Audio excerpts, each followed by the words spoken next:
someone who's only a sophomore, I don't know how they vote or pick captain, but for him to have already shown those leadership qualities to get that honor and that respect, I think that bodes well for the future and even for the current, obviously. Yeah, so he's obviously taking a leadership role in the off season and here already in the early season.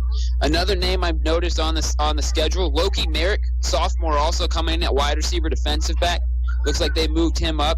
And Jaden Reyna, also a sophomore, at number 5, wide receiver and defensive back. So some of those are probably due to some injuries, but those are a few newer names. I think Noah Atkinson also, sophomore at wide receiver linebacker, number 23, coming in. So a few new names, a few new faces. With the injuries, that makes sense. But the JV also, Chris, has been playing very well. They've had 2 blowouts in their last few games. And so some people are really stepping up there. And whether it's because of injury or not, they've earned their trust to get up here to the varsity squad today. And here's the coin toss. We'll wait on the referee for his call. And it looks like the Wolves have won the toss, but they've decided to defer to the second half. We'll see which side they want to kick off from. Looks like they want to choose to kick off from the south side. Tahoka will be on the north side.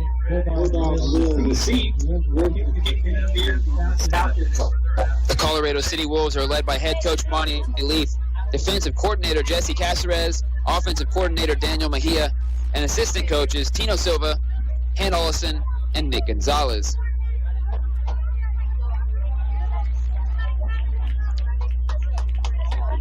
The Tahoka Bulldogs are led by athletic director and head coach Cody Bounds, assistant head coach Steven Rodriguez, defensive coordinator Ray Carroll, and then assistant coaches Kevin Comer, Trace Price, and Zach Logston. We're going to take a quick 1-minute break during the national anthem, and we'll be right back with the start of the Tahoka Bulldogs versus your Colorado City Wolves. Touchdowns, tackles, and teamwork, just like on the field. Family Medical Associates is committed to keeping our community strong and healthy. We're excited to welcome nurse practitioner Cassie Munoz to the team, and she's accepting new patients. Whether it's a sports physical, a wellness check, or something in between, we're here for you. Open Monday through Friday from 9 to 5. You'll find us at 997 I-20 in Colorado City. Call 325-728-2693 to schedule your appointment. Family Medical Associates, proud supporters of our Colorado Wolves. Let's keep our team and our community at the top of their game. Touchdown! Just like our Colorado Wolves, at City National Bank, we know the importance of having a strong game plan. Whether it's saving for college, buying a car, or planning for the future, we're here to help you score big with our full range of banking services. Located at 228 Elm Street in Colorado City, City National Bank is proud to support our home team. Call us at 325-728-5221 and let us help you tackle your Wolves. Back to the action on Wolf Country 107.1 FM. Welcome back to Wolf Stadium. We do have the national anthem still playing. They're about to conclude. Just wait for the finish.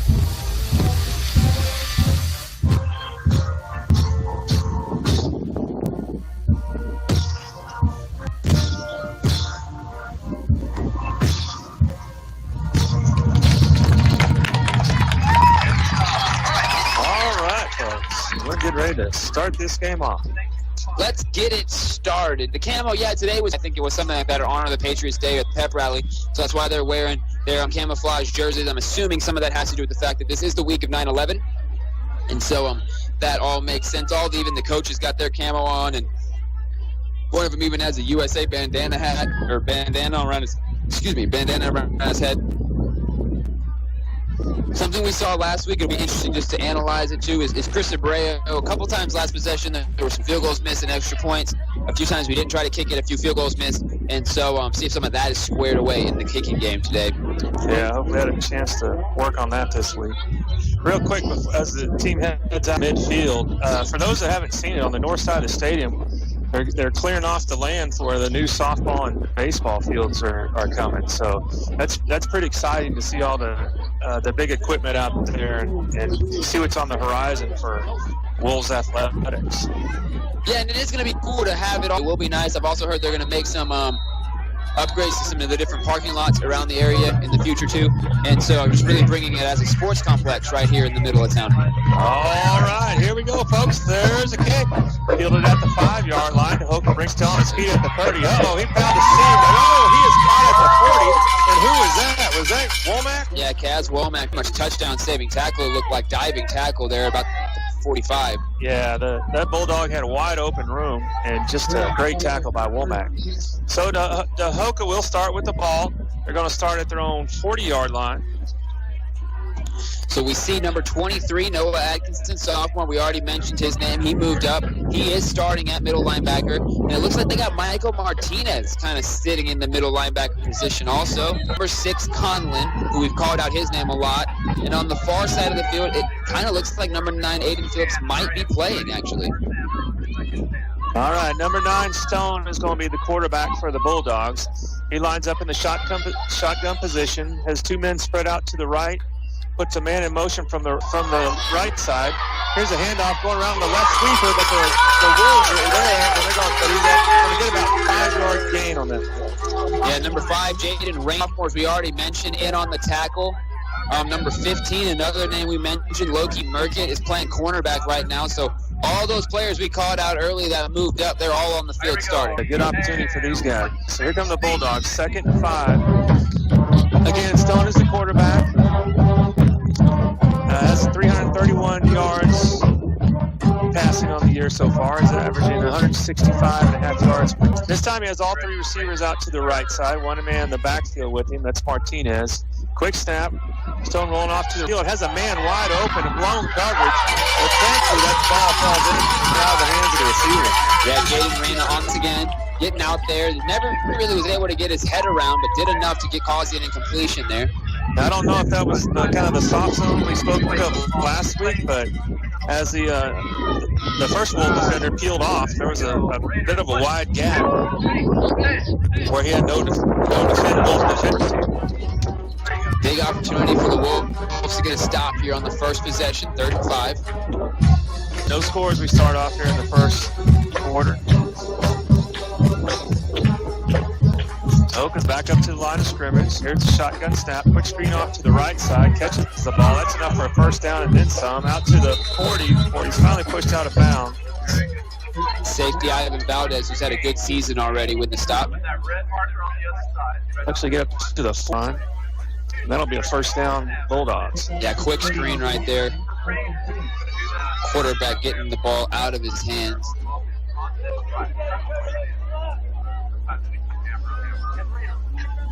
Looks like Jordan Hicks is now going to be the running back for the Bulldogs. Yeah, I haven't seen number 7 for this game, so they've been playing this Hicks kid.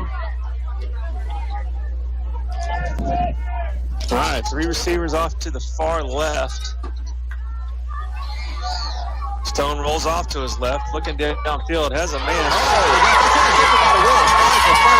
he got to the 35, got down to 36. And that's Loki Merritt, the sophomore, coming in his first game, first possession, grabbing an interception. So really good start from the young man. So excellent. Stone threw into coverage, had a man open a little closer to the near side, but great job by the Wolves. And looking into the sun, were able to make that pick. And interestingly enough, based on the stats, we were expecting them to run, and they didn't run it but one time the whole drive. So I don't know if that's because the main running back's out. We didn't see number 7 out there, I don't think, but they passed the ball like 3 out of the 4 plays. Oh, you're exactly right. Number 7 is in. He's in school clothes. Yeah. On the side. All right, so here we go. Center takes a shotgun snap, quick throw off the green to the left. He's at the 40, brought down at the 42. Yeah, little 5-yard gain on that one? A little 5-yard gain. And so that will change anything. Looking at these numbers, their go-to was run it with number 7. And if he's not there, they're going to have to change their whole identity, essentially, potentially going into this game here against the Wolves. Good point. I think you picked up on something. We're going to see a passing game for these guys. All right, 2nd and 5 for the Wolves. Center wait on the shotgun snap.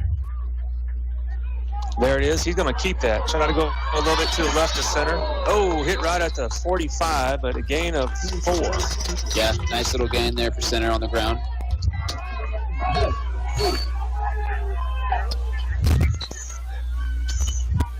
So Wolves, you want to move the sticks. You want to keep this defense on the field as long as possible. Haven't seen Gabe Garza get the ball yet. Another player we noticed last week playing a lot was Aiden Caceres Jr. He's playing wide. And Nate Waddell seems to kind of be the de facto tight end / maybe a fullback sometimes in the backfield a little bit. All right, 3 receivers off to the right side, 1 on the left. Center's going to hand off to Garza straight up the middle. Let's see if that's enough for a first down. It's going to be close.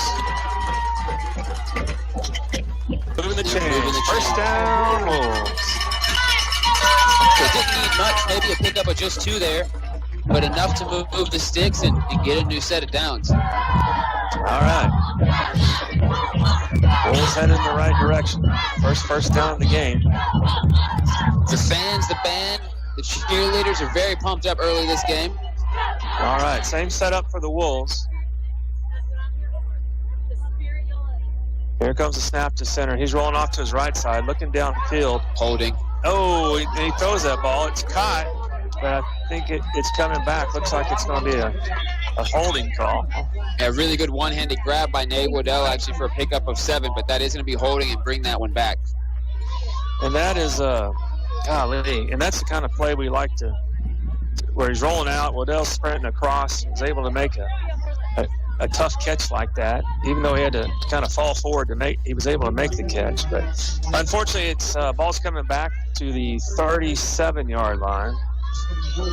So it's going to be 1st and 20 for these Wolves.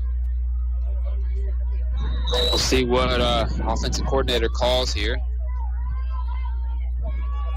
All right, here's the shotgun snap. Quick handoff to Garza. Takes it up the middle. He's going to have a gain of about 10. Low pass there, maybe 11 yards, but back up to the original line of scrimmage. So great run by Garza. Yeah, really nice run there. Exactly. I mean, and great job by that offensive line. Open up some holes for him. It looked like he could have just been stopped at the line of scrimmage, really, but kept his feet moving. He's not the biggest, so he kind of slivered through that first level, but he does run with some power, and he keeps his legs moving. All right, 5th play of the drive for the Wolves. Keeping things alive. 2nd and 10 after the holding call. They're able to gain 10 of it back.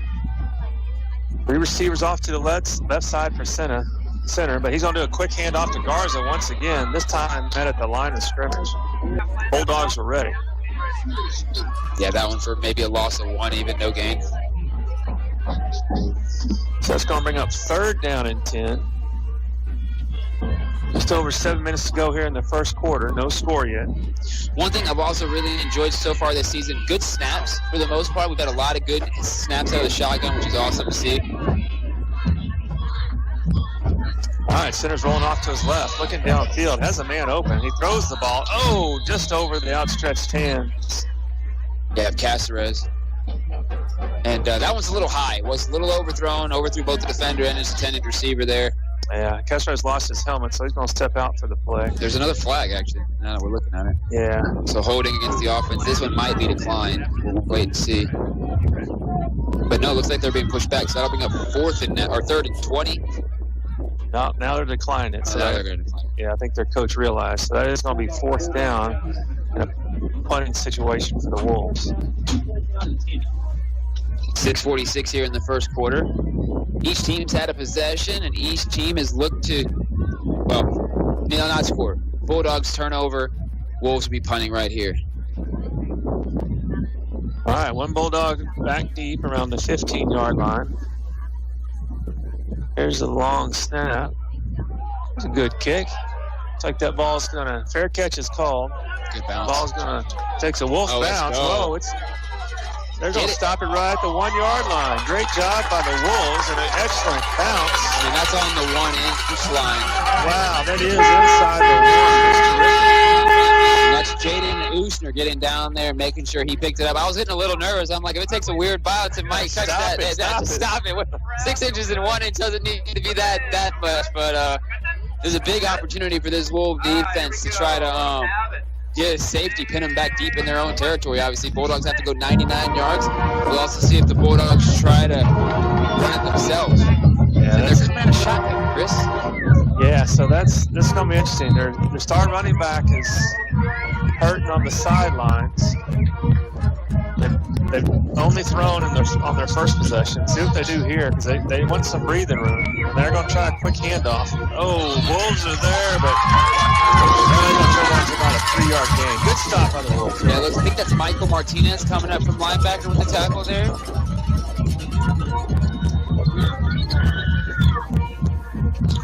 All right, so that's going to bring up 2nd down and 6. Again, Wolves looking for a big stop here. No score here in the first quarter. Yeah, that punt definitely shifted the field. So if we can get a stop and without giving up a first down, we have a chance to have really good field position next possession. All right, Stone fakes the handoff, throws off left as a screen. Man's wide open. That's enough for a first down. Still on his feet before he's brought down at the 20-yard line. He's tripped up a little bit. It does look like there is a flag on the far side of the field. This might be holding against one of those wide receivers out there. Oh, that may be why he got so open. And you're right. Looks like it's going to come back. Yeah, honestly, I think the reason he was so open is because of the play action. It drew everyone in thinking they were going to run, but fortunate set of events downfield, the blocking was not good enough, and that should push back the Bulldogs. Oh, personal foul. Face mask actually against the Wolves. Never mind. Whoa. Yeah, they walked it back, but now they're sending it the other direction completely. So that will move up the Bulldogs all the way to the 36-yard line. I didn't see who that was. Weird. It's on the tackle. All right, it's a big penalty against the Wolves here. That brings Tahoka out to the 36-yard line. So starting at the 1. So Tahoka also not really throwing downfield much, but they're using the screen game themselves. All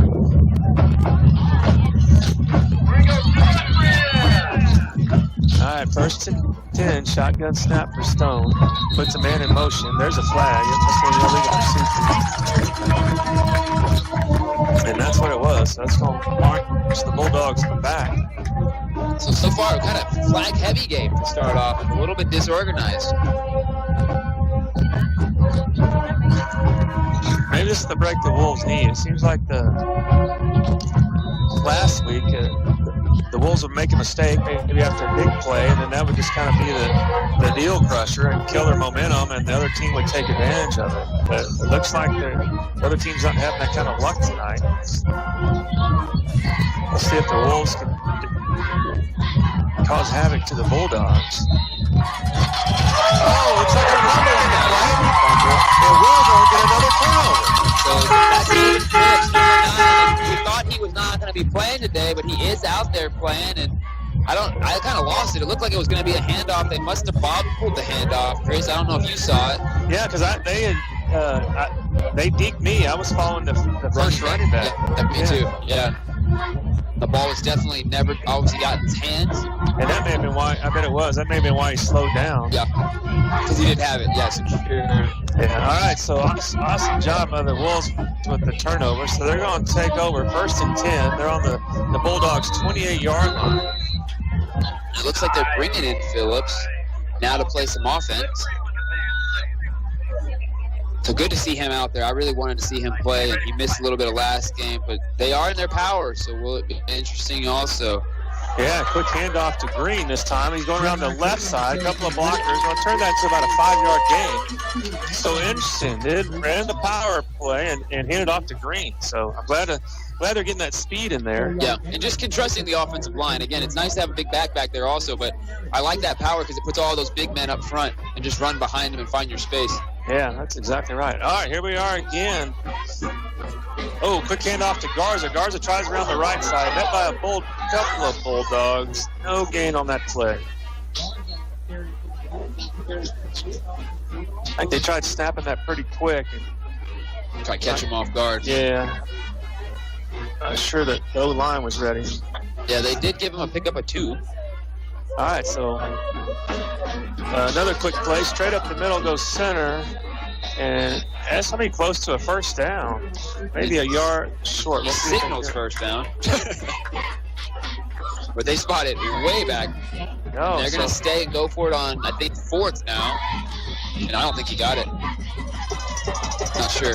Let's see where they mark. Oh, but no, the line judge is saying it is. They're saying, all right, first down. Wolves hustling up to the line of scrimmage. Quick snap, so this will slow things down. So a first down by the Wolves. Ball's at their Tahoka 17-yard line.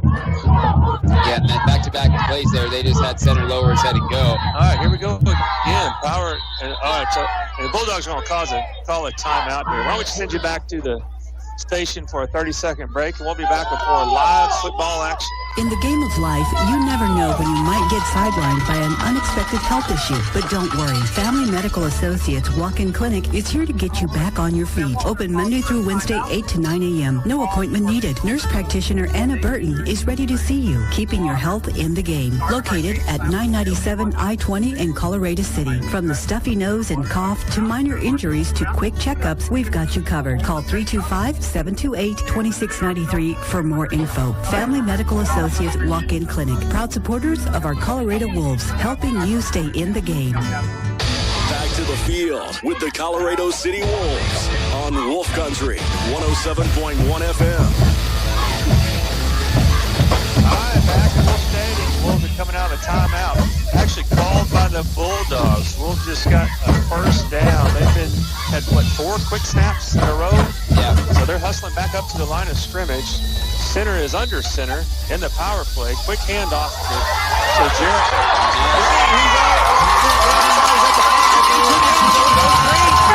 Nice run. 17-yard touchdown run for Jeremiah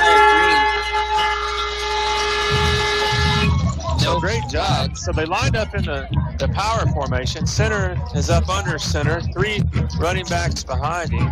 The 2 blockers take off, hand off to Green. He goes around the left side and just stretches that out into a 17-yard touchdown. Yeah, and that's Jeremiah's second straight game with the touchdown. I don't think he had one the first game, but he definitely had one yesterday. All right, the point after kick.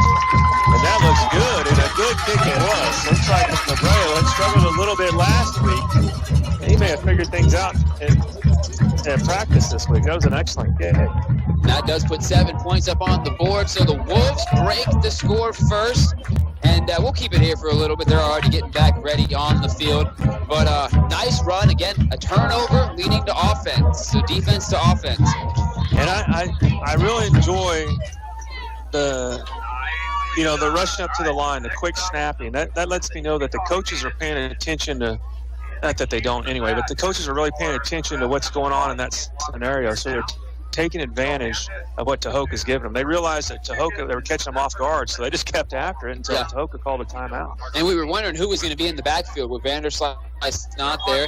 They still have Garza out there. They put Jeremiah out there, which has been nice. And then Nate Waddell is sitting back there also, number 21. So I'm always interested to see if when it works, it's like, let's see until y'all stop it, let's go. And then sometimes you get a little too creative for your own good sometimes. That's right. All right, so Wolves up 7-0. Maybe the first time the Wolves have been in the lead this young season. Yes, it is. All right, Brady's got the ball on the tee. He's looking down the line, making sure everybody's lined up correctly. Now waiting on the whistle from the referee. There it is. And there's another big kick. Whoa, that ball is going to be fielded all the way back at the 5-yard line. Hope's going to bring it out. He's up to the 20, the 25. Still on his feet at the 30. Here comes a flag or two. Way far away. Who threw that? That guy threw the flag 30 yards. Yeah. Had to check his arm. So the ball is down at the 34-yard line, but there is a flag on the play. We'll see what they... Most likely I don't know what that means. Well, it's against the... I think it is. He shifted hands, so it looks like it's going to be against the Bulldogs. Yeah, so they're going to move it. Illegal hit is what I heard the PA say, maybe? Yeah, and a little bit of confusion. We have 4 referees on the field. They were all making hand motions, weren't they? But they are moving it back, so after a decent return by the Bulldogs, that'll bring them back to the 19-yard line, and that's where they'll start. So an interception on their first series, a fumble on their second series. Wolves are the Bulldogs trying to get something going. See if the Wolves defense can keep stopping them. They'll start off 1st and 10 from their own 19. Stone fakes the handoff, looking downfield. Oh, he's open. Oh, we got a man off to the right. He's cutting across, still on his feet, trying to track him down. He's at the 30. Nobody's going to be able to stop him all the way into the end zone. My goodness, that was Gutierrez with the Bulldogs. He was just a speedster, and unfortunately, Merckett just could not keep up. Yeah, it looked like man-to-man coverage, which is something rare. We haven't seen much man-to-man all the way, and sometimes on those quick slants across the middle, all it takes is a yard of separation. If the ball is on the money, which on that pass, it was right in stride, you're really unable to really regain that gap. And so quick score for the Bulldogs to tie this one back up. And actually not tie it. The Bulldogs are going to be going for 2, so we'll see what happens here. Yeah, they're lined up. They're spread out, way to the left, way to the right. They're going to throw it to the left. Blockers. Wolves are saying, no way. They tackle him at the 10. But that'll be 6 points for the Bulldogs. Wolves still lead 7-6. 3 minutes to go here in the first quarter. So let's send you back to the station for a 30-second break, and we'll be back with more live football action. Hitting the road to cheer on the Colorado Wolves? Make your first stop Gas and Grub at 2001 Texas 208. Whether you're fueling up the car or fueling up yourself, we've got it all. Delicious snacks, ice-cold drinks with over 150 flavors, and plenty more to keep you game ready. Proudly backing our Wolves every step of the way. Swing by Gas and Grub today or give us a call at 325-728-3622. Gas and Grub, where the road to victory begins. We're not going to let you miss anything. We're back with Chris Kern and Drew on Wolf Country 107.1 FM. All right, we're back at Wolf Stadium. The Bulldogs just scored, but on a failed 2-point conversion, the Wolves retain the lead 7-6. 3 minutes to go here in the first quarter. Yeah, and a big play, and it's unfortunate because obviously you would rather their offense to drive it down. You just have more opportunities to make plays. That one big play obviously goes just straight to advantage offense, and then now your offense has to respond. But Jeremiah Green is over there to the right. Looks like number 14, Garza, they've actually moved as the deep returner now. And so that's kind of an interesting idea. Yeah, see what they're doing, and they may be trying to hide Green out. Yeah. But let's see how the Wolves react. Sometimes a big play like that, an 81-yard touchdown, that can be something to deflate your team. Let's look for the response. Yeah. All right, so Bulldogs lined up at the 35. Ball's on the 40. Here they come. And it's going to be a squibber picked up at the 30 by the Wolves. Who was that number 21? That's been hell. I think that young man will not try to tackle him again. I think he learned his lesson. I mean, he lowered his head. He made direct contact with the defender's helmet, and the defender, he shot off just like he got hit by a car almost. He definitely saw birds and butterflies on that one. All right, so the Wolves are going to start off at their own 38-yard line. And they're back out of their shotgun formation. Yeah, 3 receivers off to the right side, 1 off to the left. Quick snap. Center's going to keep that. Goes around the right side. Let's gain to 5. That's not their first down. 45. He's trying to steal at the 30. Flags up on the play. Pushed out of bounds at the 20. Yeah, I think so the back judge threw that. Yeah, probably a holding. That's your guess. And he didn't signal first down. I think center saw that flag get thrown by his face as he turned the corner, actually. Yep, so that's coming back against the Wolves. A really good RPO read by center and the speed to hit the edge and turn up field. So, but again, so was about to. I was going to talk about the read you mentioned. So he was going to hand off to Garza in the backfield. Saw an opening, pulled the ball back, and rolled off to the right side. Unfortunately, it is going to be a holding call. And again, we haven't been keeping track of how many flags have been thrown, but there's been a lot already. You've been listening. There's about 7 or 8 flags thrown between the two teams, and so a very undisciplined game, is usually you would say. Coach Leaf's wanting to talk to the ref here, actually, it looks like, for a second. Yeah, so that's interesting. They brought the ball back to the 41-yard line. We started at the 38. So is it marked off from the place of the foul? Yeah, it must be something like that. He's over explaining to Coach Leaf.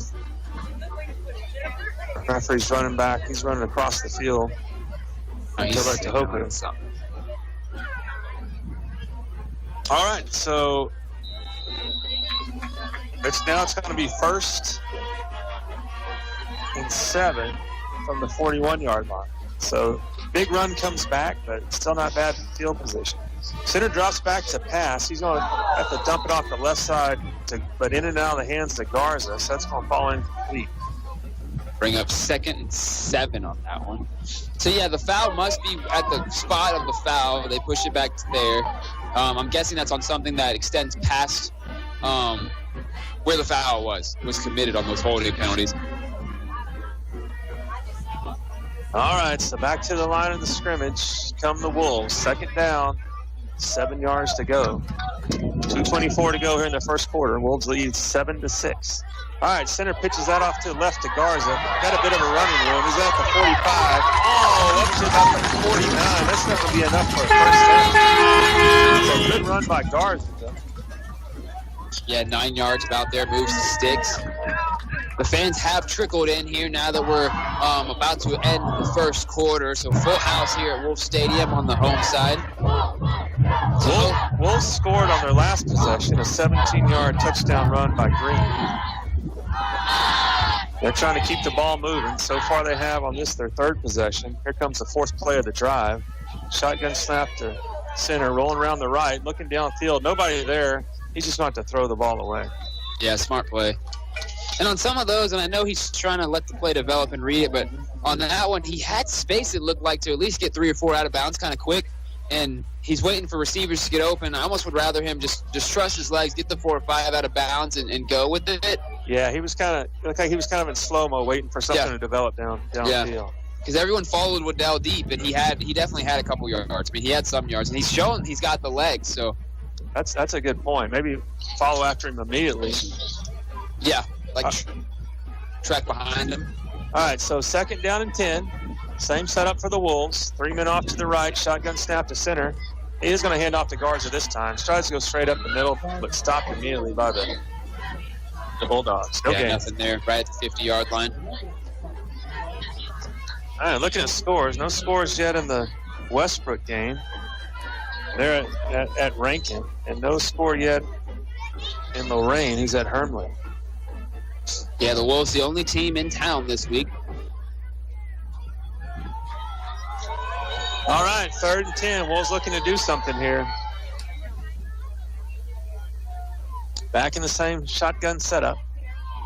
There's a snap. Center's looking downfield, rolling off to his right. Got a man open. Oh, throws over his head. I guess he was covered. Yeah, he had a little pressure also in center's face there.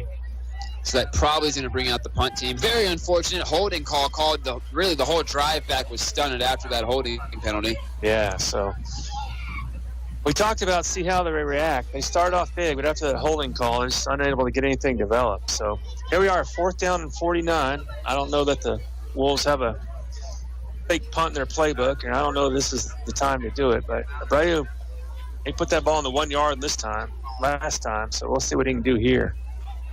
High kick, see if it's going to be fair caught at the 22. So the Wolves defense is coming back out onto the field after giving up that big 81-yard pass play last one. And so I think something, and it's a little unfortunate. I don't know how much information teams get about injuries and stuff like that for the other teams, but the Wolves might have came out thinking run, like we were kind of thinking, and now all of a sudden it's more pass, and they're going to have to change on the fly and just adapt. No, you're exactly right. And when some of your key players are hurt, they probably focused on that run gamer. So I think you may be on to something.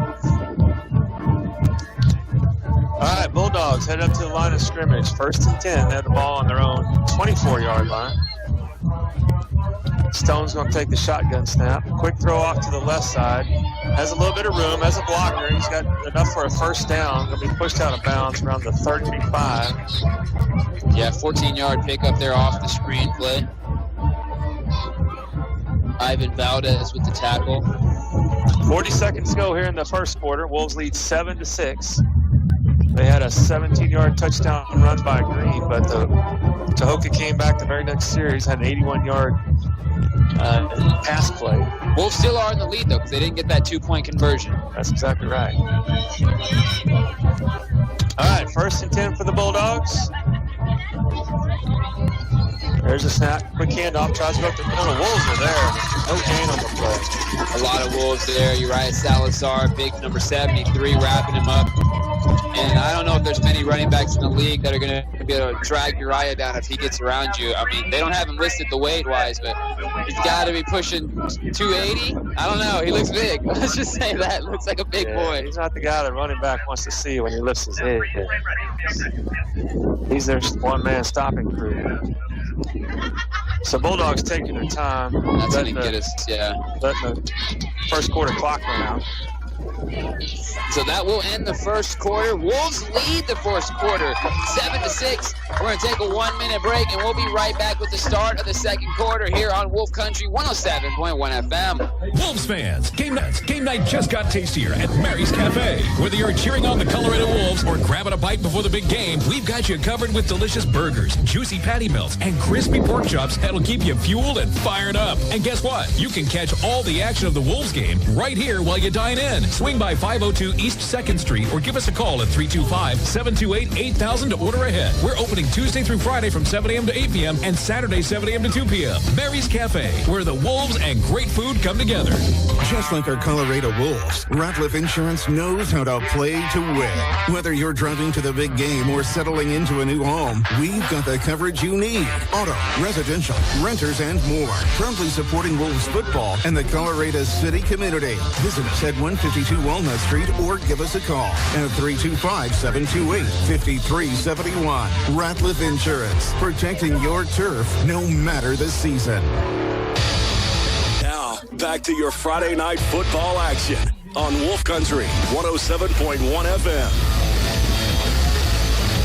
All right, we're back in Wolf Stadium where the Bulls have a narrow lead, 7-6. They're getting ready to start the second quarter. Tahoka's going to have to come in with the ball. It's second down, 9 yards to go. Bulls were able to score on their second drive, a 17-yard run by Green. Tahoka returned the favor with an 81-yard pass play, but unable to convert the two-point conversion. The Wolves retain the lead. Ethan Herron comes in at cornerback for Jackson. Looks like he's getting his helmet worked on or something. All right, Tahoka up to the line of scrimmage. Stone takes the shotgun snap, rolling off to the right side. Look, he's got a man downfield, but decides to throw it short. That's going to be enough for a first down. Tackled by the Wolves around the cross midfield at the 49-yard line. Yeah, another 14-yard pickup there on the throw. So Stone was looking deep downfield. Yeah. I thought that's where he was going, but ended up changing his mind and hitting the man in the shallow. The receiver looked like he almost dropped it, actually. If you saw that drop down to his hip and was able to secure it. Yeah, good point. So that'll bring it first down for the Bulldogs.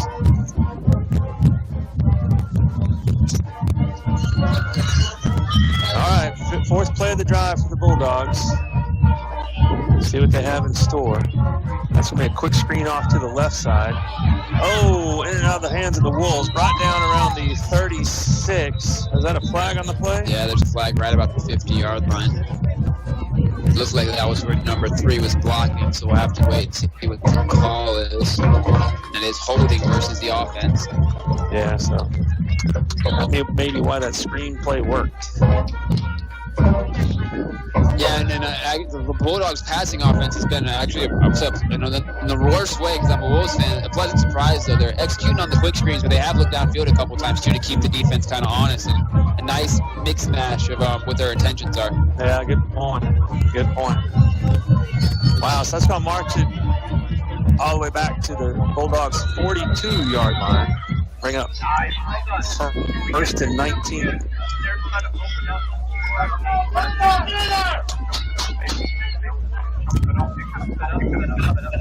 right, man in motion for Stone as he takes the shotgun snap. Drops back, a lot of pressure, but throws downfield to a man wide open at the 35, 30, 20. He's going to run all the way into the end zone. Another long touchdown pass. Yeah, that one 58 yards. It looks, it's different this game. Last game, or the first 2 games, they were playing a zone the whole time, and there was a nice little cushion there in the middle, but they had some safety help, so stuff really wasn't getting over the top of them. Today, it looks like they're playing more man coverage, and that one, I don't know exactly what happened. That was just total breakdown in coverage. There was no one close to him. Yeah, he was wide open. Wide open. The field. What Tahoka decides to do. Looks like they're going to try the 2-point conversion again.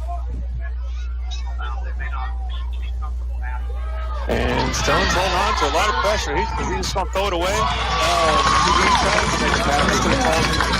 Yeah, number 23, Noah Atkinson's a sophomore, putting a lot of pressure on the quarterback, causing a bad throw. The defensive back still to be ready, though, Chris. That pass was good enough to be caught by the offensive player if there wasn't a defender back there. Yeah, good point. All right, so the Wolves fall. Tahoka now leads 12-7. 10:45 here to go in the second quarter. Wolves trying to get things going on offense. Started off on their last series with a big play called back for holding, and then just unfortunately couldn't get the ball moving in the right direction. Ended up having to punt again. Yeah, and the Wolves offense is going to need to respond. The momentum is starting to shift Tahoka's way a little bit.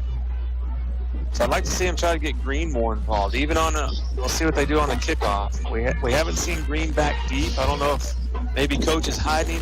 I think teams maybe they're becoming aware of Green and the threat he is. But I'd like to see the ball go in his hands and see what he can do. Another thing, though, Tahoka hasn't even tried to kick an extra point. Their first kick in the game was an onside. They might not just have a kicker, so they might just be might not kick a deep period. Yeah, you're right, because that last one was just a squib kick. Yeah. So that front set needs to be ready for sure. And that may be why they moved Jeremiah up. Up a level, yeah. He's up at the 25-yard line now. So let's see if we can get them to kick the ball left to the left side where he's at, our near side. Sun's starting to go down here. The whole field now covered in shade. Lots of fans have showed up. Looks like. And another short kick. Whoa, but that takes a Bulldog bounce. Going to be picked up around the 2-yard line by the Wolves, and that's going to be brought down at the 10. Yeah, Garza missed the bounce, misjudged it. He kind of had to, I think he might have just called a foul on him, too, for slamming the ball down there out of frustration.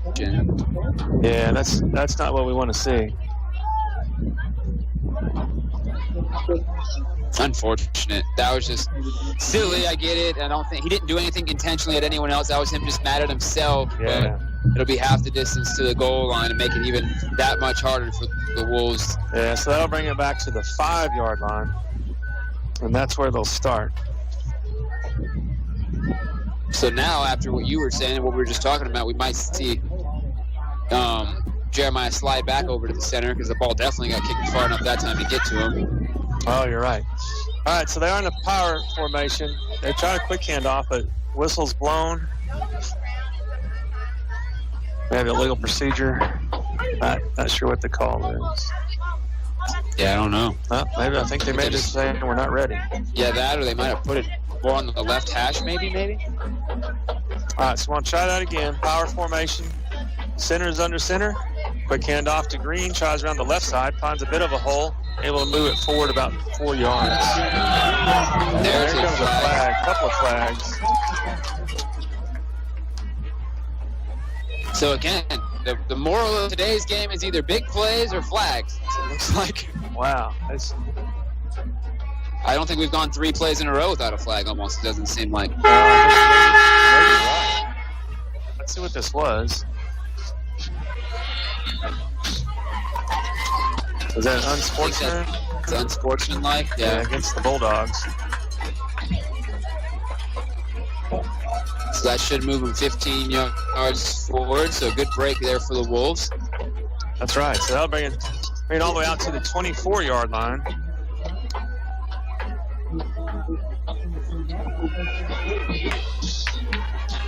All right, but we'll stay in this power formation. That's center under center with 3 backs.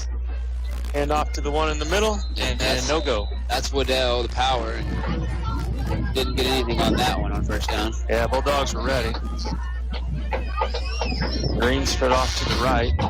Garza split off to the left. And I guess some of it is just because it's personnel packages, but I think my brain says I would like to see them run a little shotgun and then flip to this. And then, you know what I mean? It seems like once they choose this, they stick with it, you know? You're right. Once they choose shotgun that possession, they're just going to stick with it.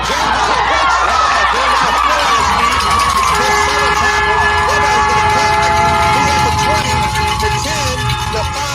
to the end zone. And that's another touchdown for Jeremiah Green. Wow, is that a 76-yard touchdown run? He was met at the line of scrimmage, cut back, broke a few tackles, and somehow broke free. Yeah, and once he gets to green grass, it's over. I don't know if anyone's catching him these days. He is quite the speedster. And it's just really awesome to see. He's playing with just so much more confidence this year than he's played. So whatever happened over the summer, he's had a change of mindset, it looks like, not just his athletic ability. He always had the athleticism. But seemed a little timid last year. Yeah. Uncertain, maybe. And he does not seem that way so far early this season. There's a bad one. The pineapple is black. And it looks like the Bulldogs are picking up. They're running back the other way. Trying to stop him, but this will not catch him. And that'll actually cause this game to be Tahoka lead still. 14-13, crazy. So that ends up being a 2-point play for Tahoka and a missed point for the Wolves. So Tahoka takes back the lead. They will now lead 14-13. Now I was actually still talking about Jeremiah Green. Was it a bad snap? It looked like it had to be because I don't think the kick ever even got close to taking place based on what I saw. No, he did kick it. He did kick it. So and it was blocked. It was like a low kick. Okay. But it looked like the defender was rushing through right through the line of scrimmage. All right, so after a 76-yard touchdown run by Green, Wolves mixed an extra point.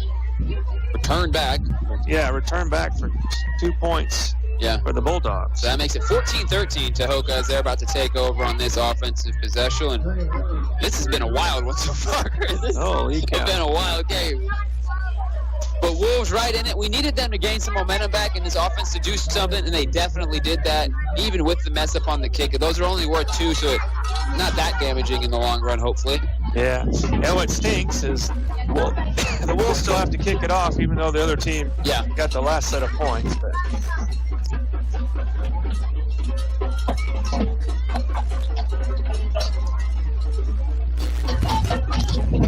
All right, waiting on the referee, looking over at the sidelines, finally hands the ball to Ray, who sets it on the tee. And you know what's interesting, too, and we've watched a lot of football games together now, Chris, but, every crew's different. Every referee crew is different, what they call, what they're looking for. This one really seems to be looking for holding penalties. I was just thinking that they're kind of honing in on their area, which seems to be holding tonight. All right, here comes Abreu with the kickoff. Big kick. That's going to be fielded around the 10-yard line. He's running it back to the 20. He's right up the middle. He's on solid speed at the 4. He's crossing midfield. Has the Wolves all over him. They finally bring him down across midfield at the 35-yard line. Yeah, and that's been a little bit of a weakness so far this game for the Wolves. Every kickoff seems a little susceptible to a big gain for this Bulldog team. Yeah, luckily, who's that? Reyna and Woolman stuck with it and tracked him down. I thought he was headed all the way to the end zone. It's a short field for the Bulldogs, starting at their own, or at Wolves, what is it, about the 37, 38-yard line? Yeah, 37-yard line. So Tahoka with their best field position and starting field position tonight. They've scored a touchdown in their last 2 possessions.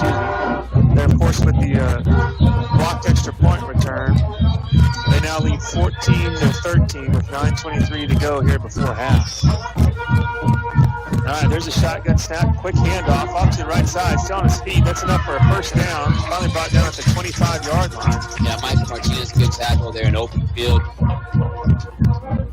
That was number 34. Pick up maybe a 12. So good run. It brings up another Bulldog first down. Bulldogs getting the play from the sideline. Stone hands off, same play, right up the middle. Another big gain. Several flags on the play. And that also came so late, I almost wonder if that could be face masks. There's really no blockers that deep in the field.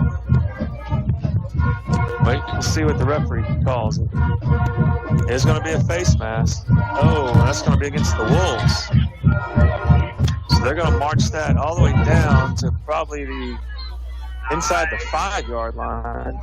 Yep, they're going to make that all the way down to the 3-yard line. An unfortunate penalty. So first down for the Bulldogs. They're on the 3-yard line, looking to score again.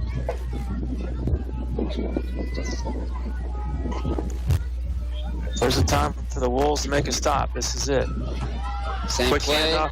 Oh, Same result. Yep, third time in a row they've handed off to number 34 there, Jordan Hicks, and he runs the ball right up the middle, just right of center. Yeah, and they must have seen something on that drive specifically. They ran the same play through the exact same gap and was positive every time. And on that touchdown run, he pretty much walked in untouched. Exactly right. They are going to try to kick it this time, so. Oh, interesting.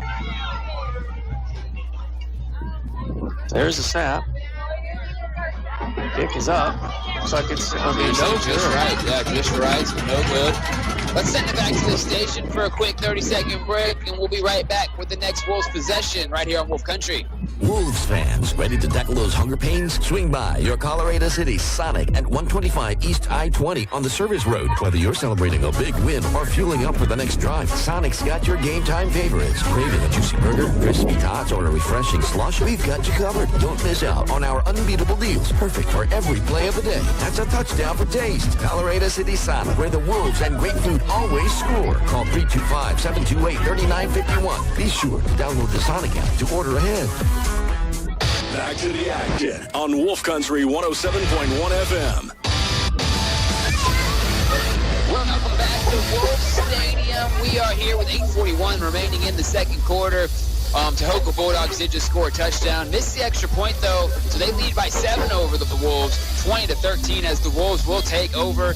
And the Wolves have found something on the ground out of that power formation with Jeremiah Green, Chris. Yeah, so they're going to continue to run that. They've had some success on their last drive, unfortunately called back. Let's see if they can get it going again. Haven't seen center roll out a few times, but haven't really seen him try to air anything down deep. I don't know if I don't know if it's just not the openings aren't there, or just something we haven't tried yet tonight. Yeah, we haven't seen anything really downfield. All right, so here comes Tahoka. Lined up for the kickoff. Looks like that's going to be fielded at the 15-yard line, up to the 24-25, where they'll be brought down. They're going to mark it at the 25, and that's where the Wolves will start. Yeah, Caswell Mack grabs it off the bounce.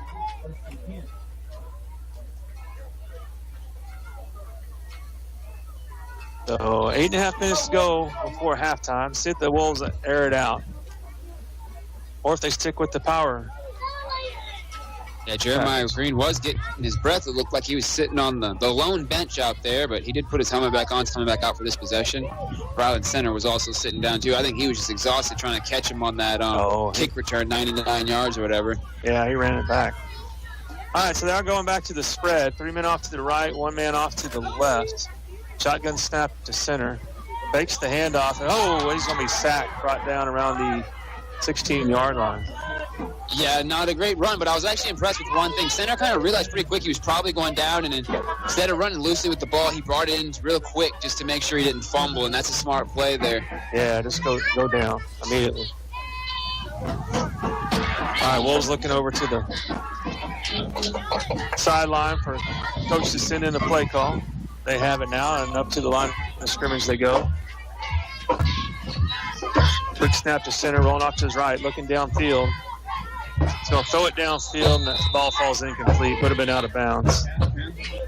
Looks like that pass was intended for Woodrow. Yeah, he's catching his breath, fell straight on his belly, but he's good. He said, I'm going back out there. That's going to bring up third down. Need to get something going here, Drew. 17 yards to the line to gain. Yeah, it's just interesting, and I know there's a reason, but we've had the most success offensively seems to be out of that power formation today. And then for them to abandon it right after it works, it's like, I just don't understand. And that quick snap, catching them off guard, was sure starting to work. All right, third down shotgun play. Looks like center's going to hold on to it, run it up the middle. He'll gain about 7, but still well short of the first down. Yeah, and he slid on purpose there, didn't want to take a big hit. It looked like he wasn't going to make the first down either way, but they did pick up some space. Yeah, so that's going to bring up a fourth down play. 4th down and That's 6 yards. Here comes the punting team for the Wolves. It's up to the 27, but it looks like it is going to be another punt for the Wolves. There's a snap to Abreu. Good punt. Good punt. That ball's going to bounce around the 45. Takes the Wolves bounce. And I think they're finally going to down it around the 36-yard. Yeah, that's number 8, Zane Grimes, is down in the ball there. So Wolves defense hasn't been able to get a stop in a little bit, and so after those first 2 possessions, so about time for them to get another stop against this Bulldogs offense. Yeah, well, Bulls defense started off big. It was a interception on the first Bulldog drive, fumble on the second, but unfortunately the next 3 were touchdowns for the Bulldogs. So they are looking for another stop, as you mentioned. See if they can get a momentum swing or change. Yes, their last possession, Bulldogs just ran it 4 straight times for a touchdown. We'll see if they start with where they left off. Whether it's going to be a sweep, try to run around the right side, and the Wolves were ready. Lost it, too. Yeah, nothing on that one. Conlon there and on the tackle.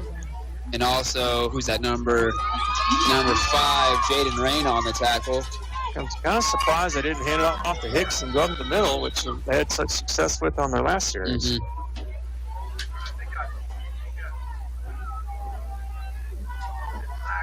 Bulldogs looking to the sideline for the play call.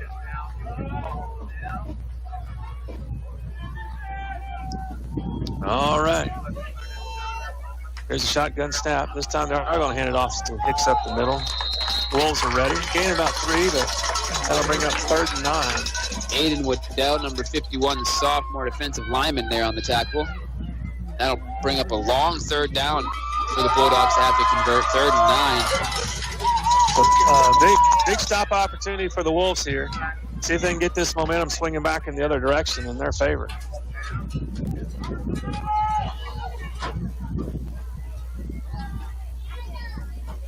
Yeah, the Wolves need this one. The Wolves, again, it's been 3 straight touchdown scoring possessions for the Bulldogs, so it'd be nice to get that momentum and that confidence back on this defensive unit. And there's maybe looks like timeout for the Wolves. That was a defensive coordinator, Jesse Caceres, looks like he called that one. Let's send it back to the station for a 30-second break, and we'll be right back for this 3rd down conversion attempt. There's nothing like the roar of Friday Night Lights and the pride of cheering on our Colorado Wolves. Ty Wood, attorney at law, is right there with you, supporting our team and our community. From the stands to the sidelines, Ty Wood knows what it means to stand up for what matters most. Located at 249 Walnut Street in Colorado City, Ty is proud to be a part of this great community. Here's to another great football season. Call Ty Wood at 325-728-8400 and let's cheer the Wolves to victory. Back to the field with the Colorado City Wolves on Wolf Country 107.1 FM. All right, we're back at Wolf Stadium. Wolves coming out of a timeout they called. Defensive coordinator saw something he didn't like. It's 3rd down for Tahoka. And see what play call they have up their sleeve. They've had quite a bit of success just running the ball straight up the middle. And we haven't seen them pass the ball very much, at least so far in the 2nd quarter. No, much more running. We haven't seen a screen pass in a while either. But I'm assuming it makes it harder on the Wolves because so many different things you might be expecting. That's right. So here they come. Bulldogs back up to the line of scrimmage. Dropping back to pass is Stone, looking downfield. Has a man wide open at midfield. He's at the 30. He's at the 20. 10, and that's a touchdown straight down the center of the field. Yeah, and all 3 of their long passes have been right in that same spot. If we drew like a shot chart on of where they're catching that ball, it's right there every time, Chris. Wow. So the safety's got to figure out something as we're going into the second half and the rest of this game because, and we've weirdly though, we've talked about this all season long. That's been a place of weakness right there, about 15 yards downfield, right in the middle of the field. That's a soft spot. There's a soft spot there. And the Wolves defense is going to need to get adjusted and figure something out, or teams are going to recognize that throughout the rest of the year, I'm sure. What was that, a 63-yard pass? I think all of them also have gone to number 14. Are you sure of that, or you don't know? I'm pretty confident they've all gone to number 14. They're going to try the extra point kick. 71's got to get there. I don't know why he's walking so slow. We're pulling out somebody out.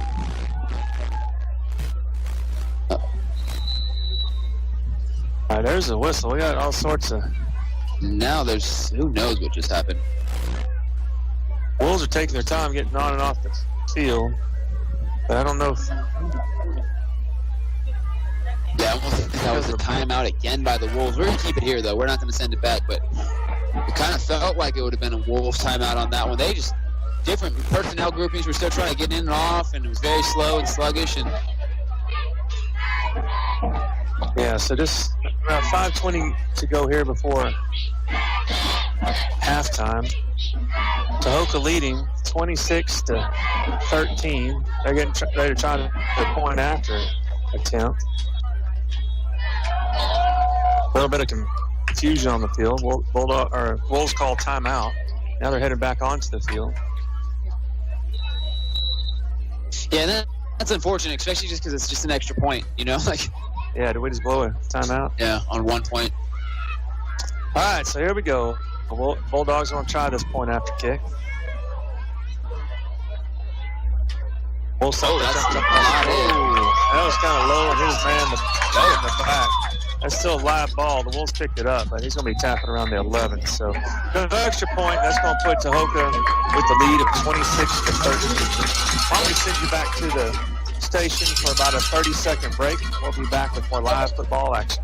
Touchdowns, tackles, and teamwork, just like on the field. Family Medical Associates is committed to keeping our community strong and healthy. We're excited to welcome nurse practitioner Cassie Munoz to the team, and she's accepting new patients. Whether it's a sports physical, a wellness check, or something in between, we're here for you. Open Monday through Friday from 9 to 5. You'll find us at 997 I-20 in Colorado City. Call 325-728-2693 to schedule your appointment. Family Medical Associates, proud supporters of our Colorado Wolves. Let's keep our team and our community at the top of their game. We're not going to let you miss anything. We're back with Chris Kern and Drew on Wolf Country 107.1 FM. Welcome back to Wolf Stadium. Wolves trailing, unfortunately, 26-13. They do have a chance to get the ball, though, here, and they also kicked off at halftime. So if we can get a touchdown in the next 5 minutes, kind of eat up some clock, get to halftime, reset, make some adjustments, get another score. We're right in the middle of it still. This is not out of reach yet. Yeah, but yeah, you're right. We'd like to see the Wolves go into halftime with a little momentum on their side.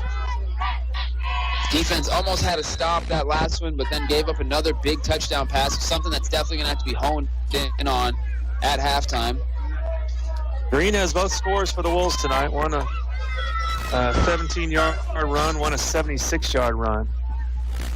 No, Garza is going to pick that ball up around the 5-yard line, trying to get out to 10. Oh, he fumbles the ball, picked up luckily by Green, and he's knocked down at the 15. Weirdly enough, Green he got popped pretty good. Got hit. Both of them got hit pretty good there. So 2 people down, Jeremiah Green and the person who tackled him for the Bulldogs. There's going to be an injury timeout.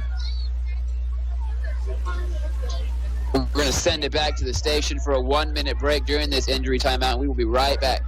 Touchdown! Just like our Colorado Wolves, at City National Bank, we know the importance of having a strong game plan. Whether it's saving for college, buying a car, or planning for the future, we're here to help you score big with our full range of banking services. Located at 228 Elm Street in Colorado City, City National Bank is proud to support our home team. Call us at 325-728-5221 and let us help you tackle your financial goals. City National Bank, where community spirit meets financial success. Go Wolves! In the game of life, you never know when you might get sidelined by an unexpected health issue. But don't worry. Family Medical Associates Walk-In Clinic is here to get you back on your feet. Open Monday through Wednesday, 8 to 9 a.m. No appointment needed. Nurse practitioner Anna Burton is ready to see you, keeping your health in the game. Located at 997 I-20 in Colorado City. From the stuffy nose and cough to minor injuries to quick checkups, we've got you covered. Call 325-728-2693 for more info. Family Medical Associates Walk-In Clinic. Proud supporters of our Colorado Wolves, helping you stay in the game. Hitting the road to cheer on the Colorado Wolves? Make your first stop Gas and Grub at 2001 Texas 208. Whether you're fueling up the car or fueling up yourself, we've got it all. Delicious snacks, ice cold drinks with over 150 flavors, and plenty more to keep you game ready. Proudly backing our Wolves every step of the way. Swing by Gas and Grub today or give us a call at 325-728-3622. Gas and Grub, where the road to victory begins. Wolves fans, game night just got tastier at Mary's Cafe. Whether you're cheering on the Colorado Wolves or grabbing a bite before the big game, we've got you covered with delicious burgers, juicy patty melts, and crispy pork chops that'll keep you fueled and fired up. And guess what? You can catch all the action of the Wolves game right here while you dine in. Swing by 502 East 2nd Street or give us a call at 325-728-8000 to order ahead. We're opening Tuesday through Friday from 7 a.m. to 8 p.m. and Saturday 7 a.m. to 2 p.m. Mary's Cafe, where the Wolves and great food come together. Now, back to your Friday night football action on Wolf Country 107.1 FM. Welcome back to Wolf Stadium. Both injured players for the respective teams have gotten up and are back at their sidelines. The Wolves are about to start this possession. All right, that's going to bring up 1st and 10 from their own 15-yard line. Shotgun snap to center. Going to try to hand off to Garza. Oh, and he is sacked right down the backfield for a loss. Yeah, there were two defenders right on him. No push at all by the offensive line. Wow, they just ran right through. I saw center signaling off to his left side, so he may have seen that coming. Yeah, and it's sometimes it's interesting because I don't know how the offense is exactly written up. Even though they're handing off a lot out of shotgun, right, Chris? But not everyone might be a planned RPO. And so in center's head, he might be handing it off all the way on that play instead of keeping it. And he might not even be thinking that on certain plays. That's true. All right, so here you go. He's dropping back to pass this time. Throws off to the left side. Oh, and just out of reach. Yeah, a little out of reach. Intended for Reyna over there. I thought if he could have hit him in stride, he may have had the outside. Yeah, he had some space for sure. So that'll bring up 3rd down, 15 yards to go. About 4:25 here to go before halftime. You can definitely tell the energy's dropped a little bit. Cheerleaders trying to get it back on this home crowd. All right, here comes the 3rd down snap. Center takes in the shotgun. Quick pitch to Garza off to the right side. Tries to make it around the end. He'll get out to about the 14-yard line before he's pushed out of bounds, but still well shy of the 1st down. Yeah, bring up another 4th down here.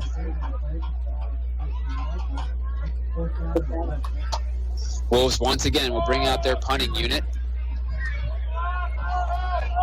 Halftime, we'll have the Pride of Wolf Country band playing as they're getting ready for competition season coming up very, very soon. I think it starts in October, if I'm not mistaken. Oh, yeah. They've definitely had success in the past. All right, here comes oh, no, that ball is over the head of Abreu and through the end zone and out the other side. So that'll be scored as a safety. Oh, yep. So 2 points there for the Bulldogs, and the Bulldogs will get the ball back, also on a punt. So Chris is going to punt it either way. This time just with no pressure. Gets to start with the ball in his hands.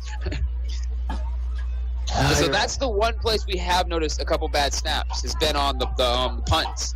The long snaps on punts have gone over Chris's head at least 2 times, maybe 3 times so far this season. That's something that the Wolves can kind of dial in practice. That's something that's just reps, getting that timing right. So 28-13, Tahoka's leading.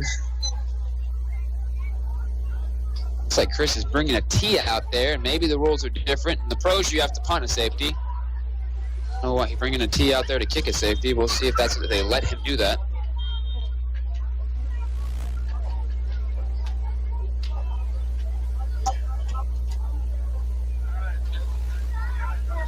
All right, we're waiting on Tahoka. Wolves are out there ready to kick off. Yeah, I wonder how much time they have on that one. There's no real play clock on special teams, so seems like a lot of times this happens where one of the units gets out faster than the other. They're just kind of waiting around for a little bit. Taking their time. Here they come. All right, they're lined up pretty deep, I know.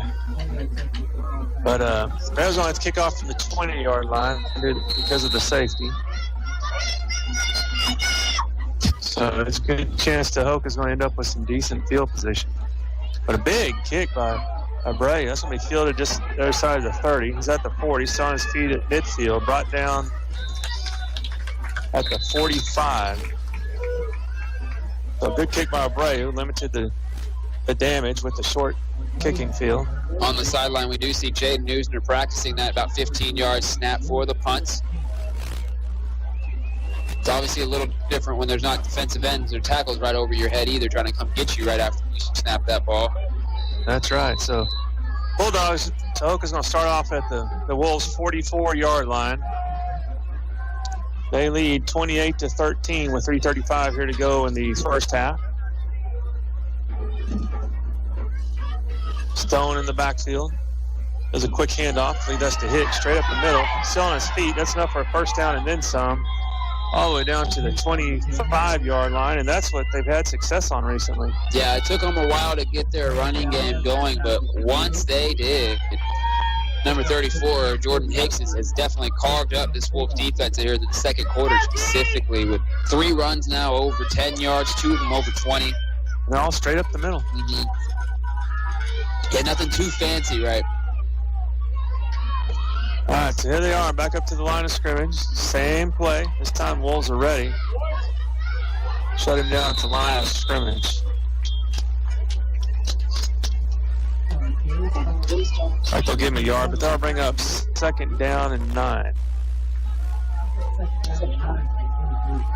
We have now definitely passed sunset. So the lights of Friday night are lighting up Wolf Stadium, and always a cool stadium to be at, isn't it, over here, Chris? It is. I believe it's one of the nicer stadiums, high school stadiums in West Texas.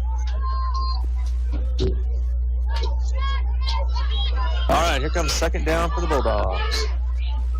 Wolves trying to get another stop. Another handoff to Hicks, straight up the middle.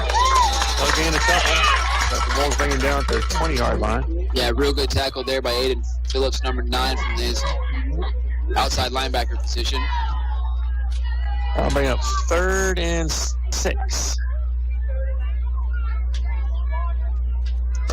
Bulldogs trying to get into the end zone for their 5th time tonight. Bringing in some subs also there, changing some personnel. They've had touchdowns on their last 4 drives after starting slow with an interception and a fumble. Yeah, they found their rhythm, didn't they? That they did. All right, 3rd down snap to Stone is on its way. He fakes the handoff to Hicks, looking downfield. A lot of pressure by the Wolves. They just want to throw it away.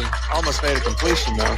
Yeah, Michael Martinez all in his face. A little pump fake got Martinez in the air, though. Instead of going for the tackle, he tried to knock it down. The pass wasn't thrown and created a little bit more space for Stone. Try to get a pass off. So that brings up 4th and 6. Tahoka has the ball on the Wolves' 20-yard line. They saw they can kick, but I don't think they have much of a, or prepared for much of a kicking game, so I expect them to go for it here.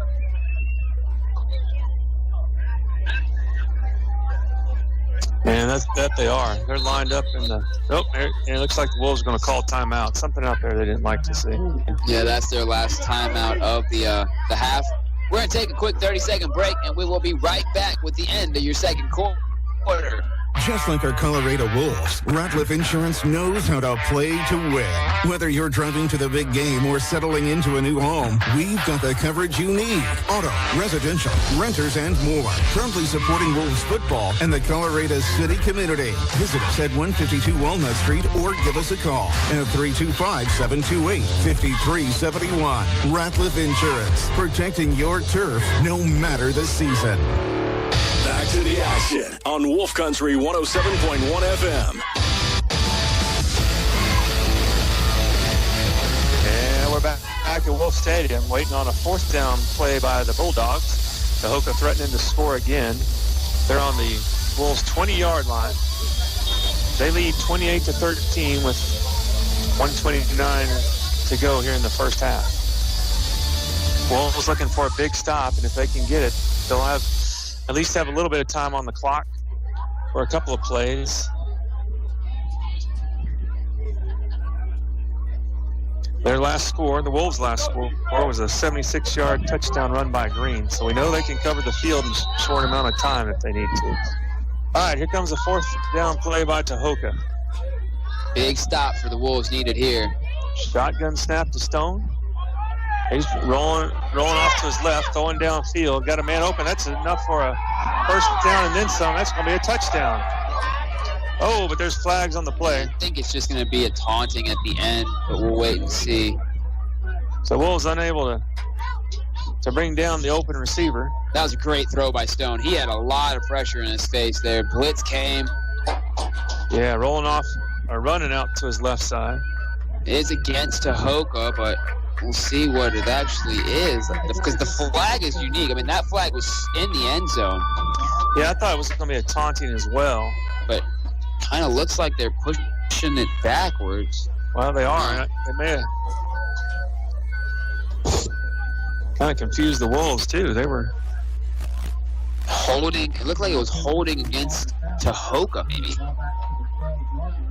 So that's going to be... Are we replaying fourth down?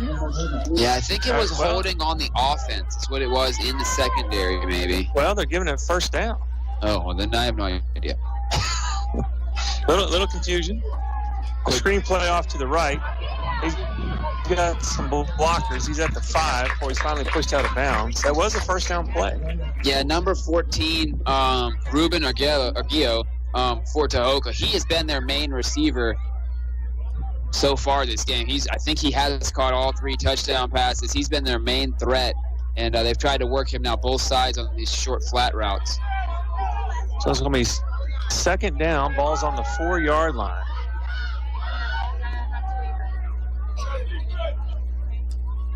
And there's a quick snap. They'll run the ball right up the middle. That's going to be enough for a... Yeah, look, it's enough for a touchdown. And that's what it is. So once again, the Bulldogs are into the end zone. Yeah, in the end zone. And how many drives in a row is that now, Chris? Is that 5? That's right. 5 straight drives with a touchdown. And we said it earlier, this team has scored a lot of points in their previous 2 games also. So they have a high-powered offense, even without their number 1 running back out here. It just took them a little while to get the engine running. Almost a block.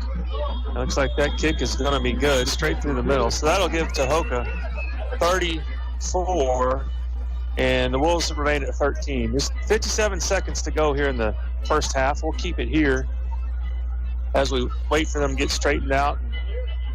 Wolves will get one last chance before halftime to see if they can maybe get a couple of plays off. Yeah, well, we've seen this kickoff be a little kind of work against the Wolves lately. It's bouncing kind of right in the middle of the field, taking some weird skips. Garza's been unable to corral it, really get anything going. My brain, again, this is what my brain says if I was out there on the field noticing that's happened 2 times. I'm scooting up. It doesn't seem like he's kicking it over my head. It seems like that's what he's going for. So, scoot up those 10 yards. Try not to let that thing bounce. Give yourself a better chance to make a play on that ball. Once you know, again, it seems like that's where their range is, Do you let yes, do you let kind of Green just kind of freelance, maybe put him kind of midfield and give him free reign, go left, go right, wherever they kick Well, if you notice, they put him back there now. Garza's not in the game. But again, I would stop. I mean, it hasn't gone over the 15, 20-yard line yet. Why would you need to be that far deep? Maybe they've seen some things on film, and they are just trying to dodge Green. The kicker's better than we think, but so far, he's yet to show it here live for me and you to see, Chris. That's true. Well, we'll see what he goes. Here's the kick. And it's going to be fielded around the 15-yard line. Yeah. Takes a knee to catch that. He's taking it with his toe, not the correct form. That does look like that's his range. I mean, that was the biggest kick he's kicked the whole time, and it went there. They're definitely dodging Jeremiah Green, though. And that was Ivan Valdez that caught the ball. All right, so Wolves, they've got 57 seconds on the clock. They're going to start off at their own 15. Looks like they have Jeremiah Green now in the backfield. Looks like Garza is not out there. He's sitting on the sideline for a second. I don't see center. Oh, here comes center. He's getting the play from the sideline. I thought, well, yeah, so you're right. Green is in the backfield. Shotgun snap to center. Quick handoff to Green. He's running off to the right, but then at the line of scrimmage, breaks a couple of tackles, somehow gets out to the 20. But that's going to eat up about 10 seconds on the clock. Yeah, well, how many was that? About 5 yards, 4 yards? Yeah. Yeah, they'll bring it out to the 21. Wolves probably not in much of a rush, just wanting to get to halftime here. Yeah, 30 seconds. I'd like to see them air something out to Green. Just see what happens. But they're just taking their time. 23 seconds on the clock. I think you're right. Just kind of they're letting the clock run out. Oh, bad snap, low snap. Let's get on it. Center chases it all the way down to about the 1 yard line, 2 yard line. Clock's still ticking. They're just going to have to. Oh, now they stopped it. Yeah, I think Tahoka took a timeout there. Good night. We'll keep it here. So we watched last week, though, so we're talking about things of improvement and learning. Last week, that also happened. Bad snap, center went back to get it, tried to pick it up and make something happen, was unable to, and the defense ended up recovering. I think they scored on that one. We were able to walk it in. So on this one, he recognized, just get down, get on top of it. Wolves really probably should just take a knee and get to halftime at this point on their own 2 yard line. Yeah, 9 seconds to go. Bulldogs don't have, well, they have one more timeout, so I guess Bulldogs could get the ball back. And the way they've been moving the ball, it's not what we want. They just need to run it out. 12 seconds on the play clock, 9 seconds on the game clock. Right now with 9 seconds, Tahoka Bulldogs lead 35-13 over the Colorado City Wolves, as we are about to be at the end of the second half.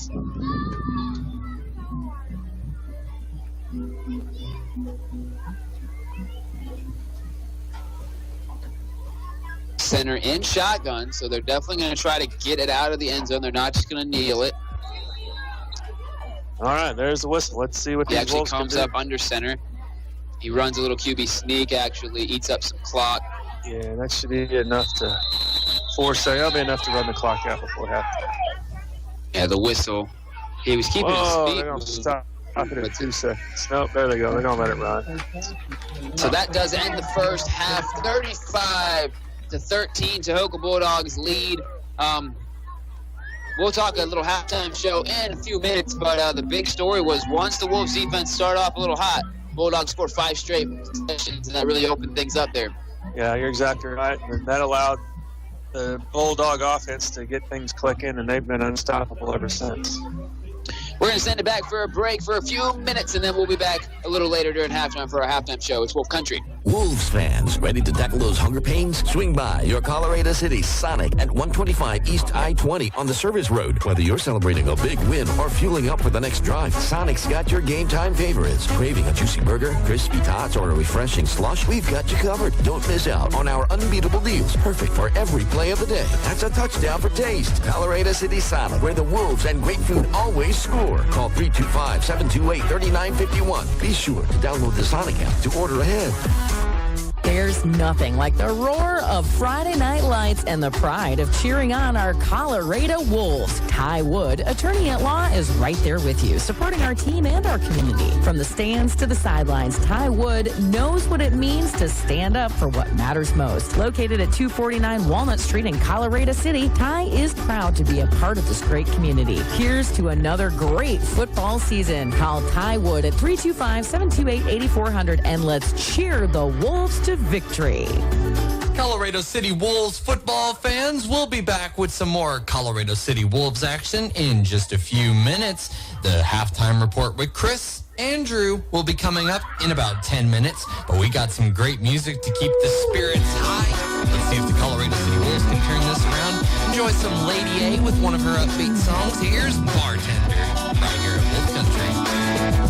8 o'clock on Friday night, I'm still at home. All my girls just keep on blowing up my phone, saying, come on, he ain't worth the pain. Do what you gotta do to forget his name. Now there's only one thing left for me to do. Slip on my favorite dress and sky-high leather boots. Check the mirror one last time and kiss the past goodbye. What I'm really needing now is a double shot of Crown. Chase that disco all around till I don't remember. Go until they cut me off. Wanna get a little lost in the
Colorado Independent School District and Colorado High School are both pleased and proud to present the pride of Wolf Country, your Colorado High School band.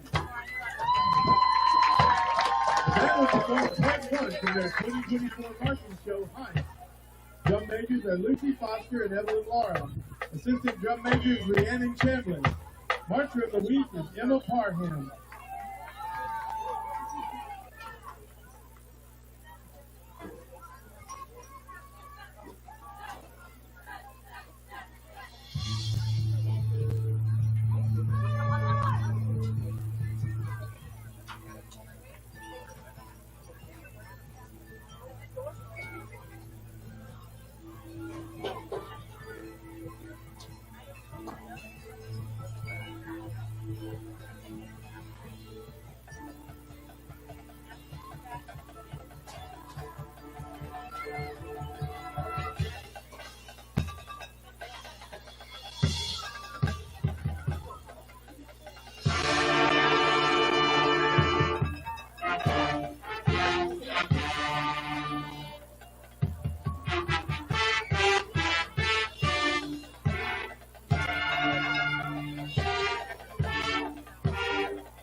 Tonight, the CHS Band would like to celebrate the accomplishments of our Colorado Middle School Band by welcoming them on the field to play with the high school band. Please help us welcome the Colorado Middle School Band to the field with your applause. The combined bands will perform Land of a Thousand Dances and the Hay Song.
being a great audience and supporting our TIC band program.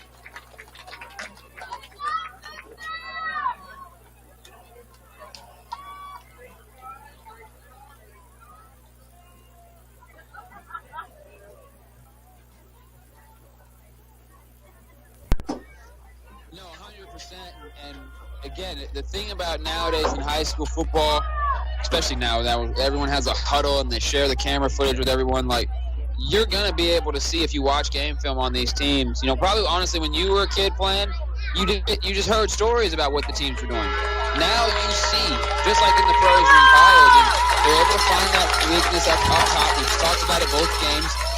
And then Tahoka has said, you know what, we're coming in, they think we're going to run. We're going to aim right for their weak spot too, and it's turned into 3 big long touchdown passes. And then they let the running game develop. And so far it's worked for Tahoka, 5 straight scores. And we'll see what's the word I want to use, adjustments the Wolves have been able to make during halftime. It seems like this game, and again, maybe I'm wrong, it's kind of hard to tell in exactly live action.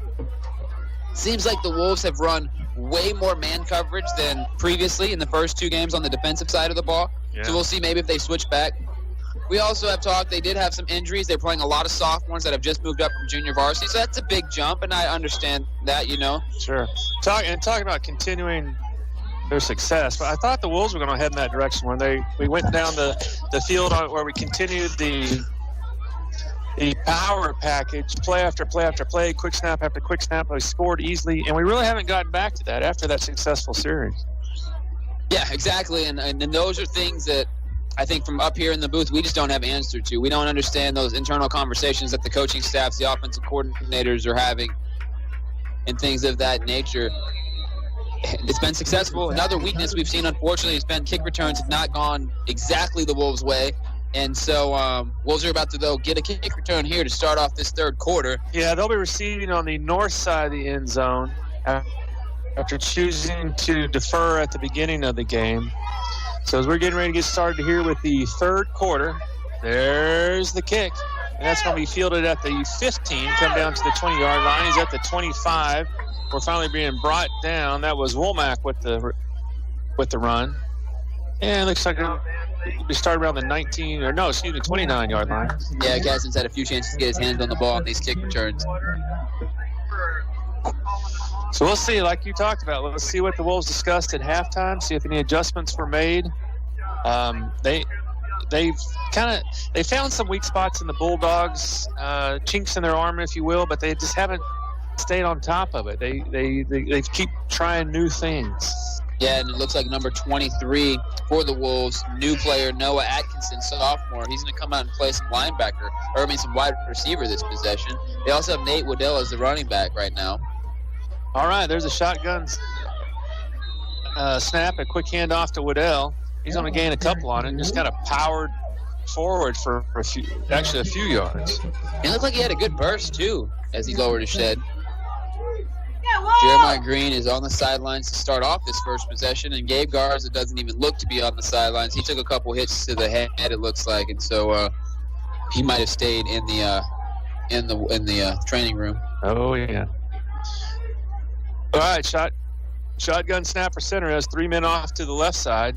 Going to fake the hit off to Waddell. He's going to keep it up the middle. He goes up to the 35-yard line. I like the run. I like the choice. He barely got tripped up at center there, and he could have beat that one defender. He had some green land in front of him. A quick update. Looks like Westbrook is leading Rankin 30-14 as they start the third quarter. And Lorraine trails Hermley 46-6 just before halftime. All right, third down play. 4 yards to go. Waddell stays in the backfield, and he's going to take the snap again. This time he's met for a loss. Pitches it back to center, who stays on his feet. See if he can get out to the 35-yard line, back up to the original line of scrimmage. But that'll bring up fourth down. Definitely wasn't the called play to redo a double pitch there, but it kind of made sense trying to get a first down and fight for those yards, just unable to do so. Yeah, no harm on that. At least they gave it a try. So looks like Abreu's coming out. It is a punting situation. They're on their own side of the 50-yard line. Tahoka has 1 man deep. across midfield at the 35-yard line. There's a high snap. Ray able to track it down. He does get the punt off. Oh, a big punt. He's going to call fair catch all the way back at the 26-yard line. Well, that was a great punt. Yeah, really nice punt. Came off his foot in a spiral. But even more impressive than the punt was his ability to track that ball and make sure it didn't get over his head there. Yeah. And then able to regain his composure and get off a big kick. So Tahoka's going to start at their own 27-yard line.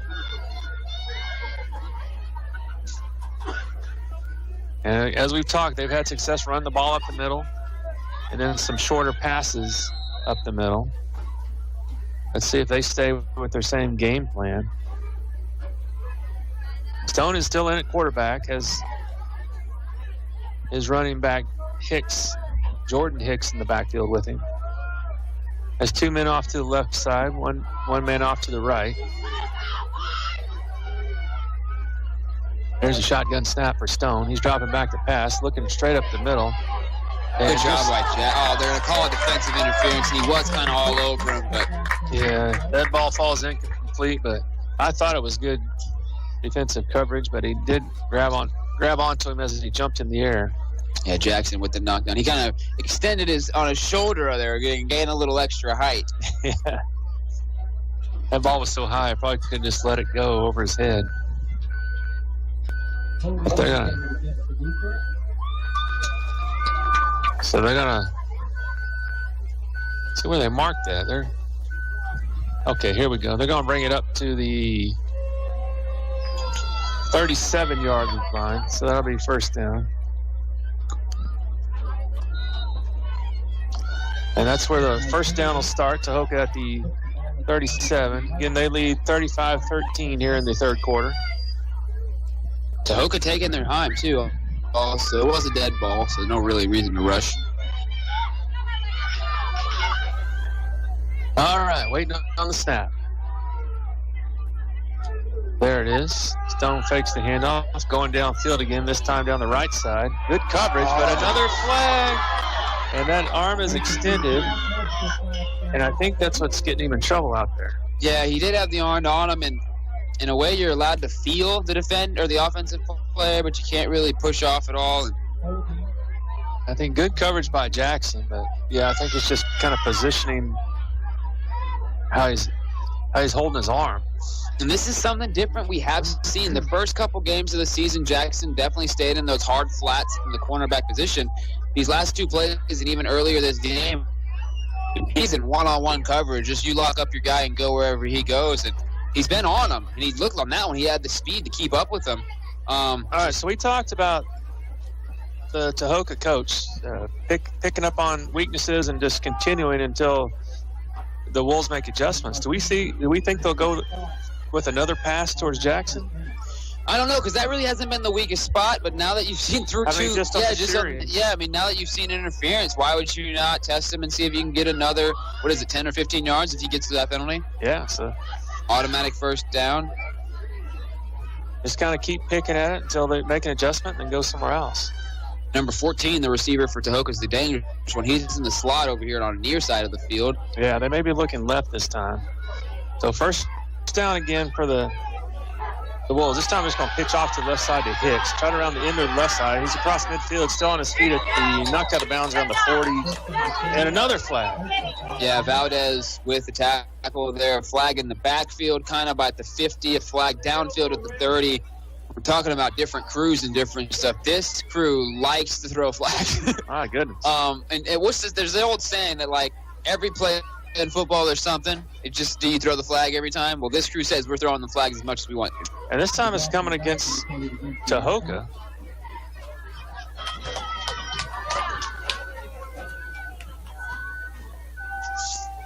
And that's going to bring it back to the 41-yard line.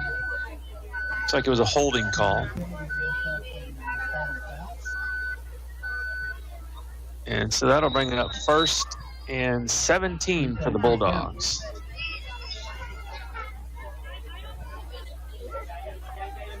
Yeah, Bulldogs, that last play with the toss play out to the right. I don't think they'd ran a toss play all game long.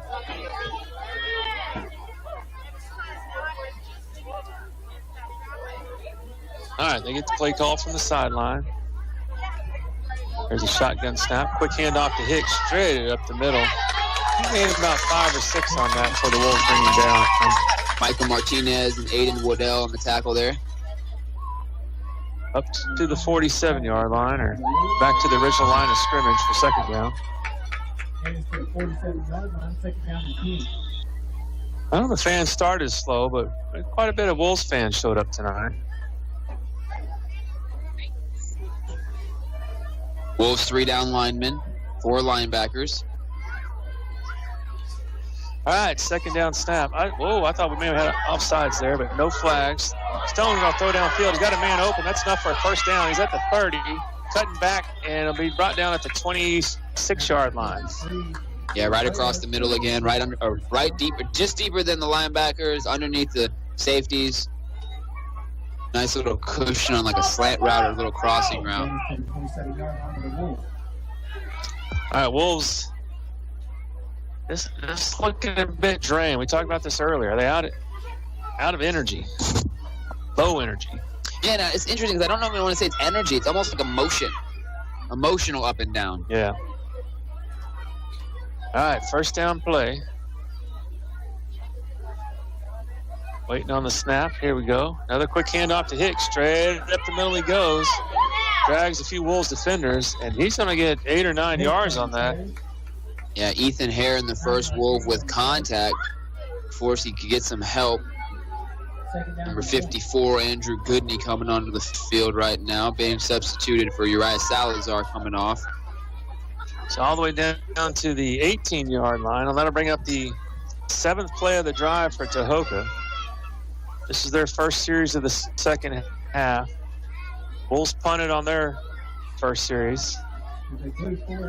Tahoka started at their own 27-yard line. Had some back and forth with a few penalties on this drive. But they now have second down and 1 yard to go at the Wolves 18. Oh, there we go. Hicks, and he's sacked in the backfield for a loss of 2. Yeah, that's the sophomore Noah Atkinson. Again, his first game. He's playing pretty good at that middle linebacker position. Actually, they'll bring it back to the 21. So Salazar coming back onto the field. That'll bring up 3rd and 4.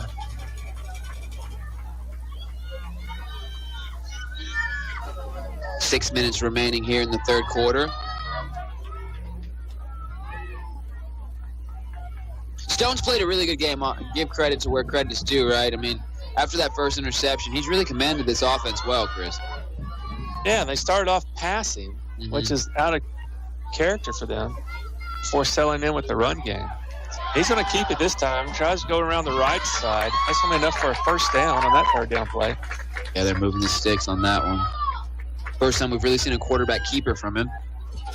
He's made some accurate throws down the middle of the field. I mean, again, a lot of times the receivers are pretty open, but they weren't having to wait on the ball. They were just right on the money. They were in stride and just kept cruising. Yep, and a 4-yard gain. That's enough to move the chains, bring up first down. Now from the Wolves' 17-yard line. It's bringing up the 9th play of the drive.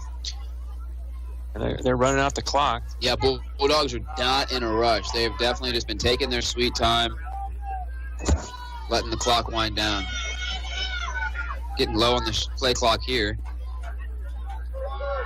There's a pass. Oh, and that's deflected.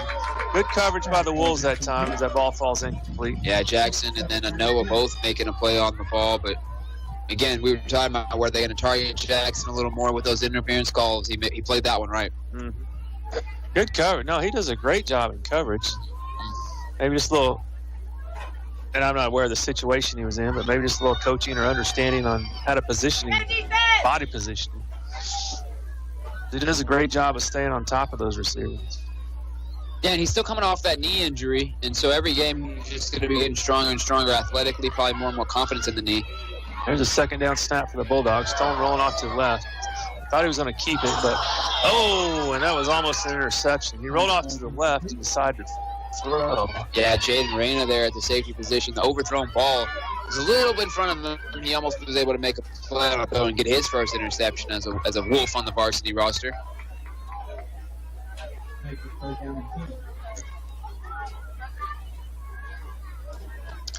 All right, 3rd down and 10. Again, the Bulldogs taking their time, getting the play in, running down the clock.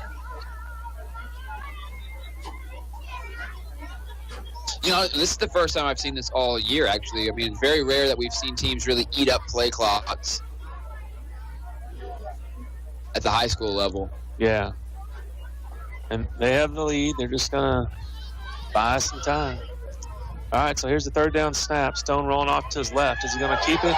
Wolves are giving him pressure, but he decides to throw it. And that ball is picked down at the 10, up to the 15. He'll get knocked out of bounds. Was that Valdez? Yeah, Ivan Valdez, another interception for him. He had a couple the first game of the season, and great defense in the secondary there by the safety. I think that's taking advantage of a Bulldog mistake. We were just talking about they're keeping the ball on the ground, they're running out the clock. Mm-hmm. What they do, decide to change things up and pass. And great job by Valdez being ready for that.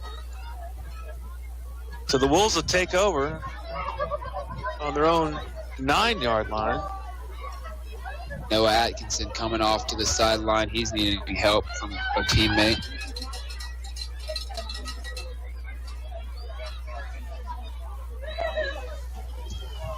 Yeah, it looks like he may have got a stinger on that last play. So the Wolves offense will take over, though. Good defensive stop. First defensive stop we've had in a while for the Wolves defense, though. So. Well, you're exactly right. It was the first 2 series of the game where the Wolves got an interception and then a fumble. Looks like they're just stretching out Noah, so that's just going to be a cramp, it looks like. Yes.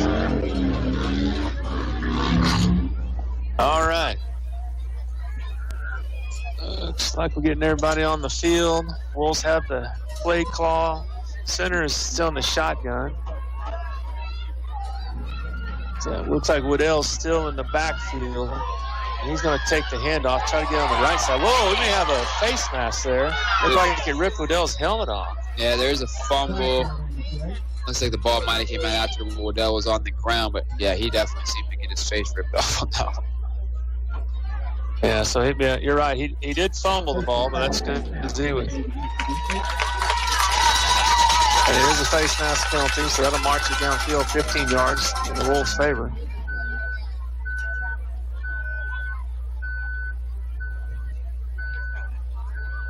That should bring it up to the 30-yard line. Those or are 29-yard line. Hey, it's moving the chains. Thank goodness nobody was hurt on a face mask, but at least we're moving the chains. I was watching a college game a couple days ago, or a highlight. Quarterback's face mask got ripped all the way around, so he couldn't see anything. He still tried to throw the ball. That was pretty crazy. Oh, that's like it broke his neck. All right, hand off to Waddell. He's taking it right up the middle. Good run of about 5 yards. See where they mark it. He's still on his feet. They finally blew the whistle. No progress. Hard to bring down. Yeah, he has taken over the power back duties from Isaiah Vanderslice. That Isaiah's out with a little shoulder issue. All right, let's bring up 2nd down for the Wolves. Wolves looking at the sideline, grabbing the play call from the offensive coordinator. Daniel Mejia, the offensive coordinator for the Wolves. They have a couple of coaching changes this year, right? Yeah, at least one. I know the offensive coordinator's new. All right, there's a quick snap to center. It was a little low. He just picks it up and runs around the right side. It's like it's going to be a loss of a couple. I think girls volleyball actually has a new coach also.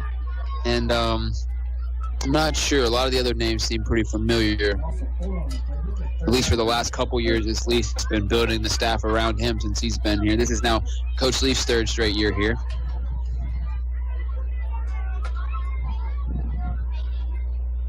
All right, Wolves taking their time getting the Jaden Reyna coming in on offense along with Michael Martinez. So some different personnel units now for the Wolves.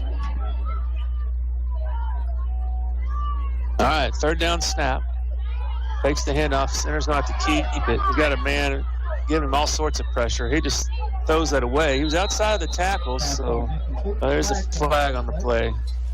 I think that may be. I think it's going to be a legal man downfield, and that's just because that was a running play. So the blockers are going, and after he got wrapped up, he tried to throw it so he didn't have a loss. That's my guess. If he touches his hat, yeah. Yeah, legal man downfield, right? Hey, you're right. I think that was a run play. That was not an intended. Yeah, center was just trying to save the loss. And yeah. Unfortunately, there's a man downfield. Like he should have been, trying to block downfield for the run. Yeah.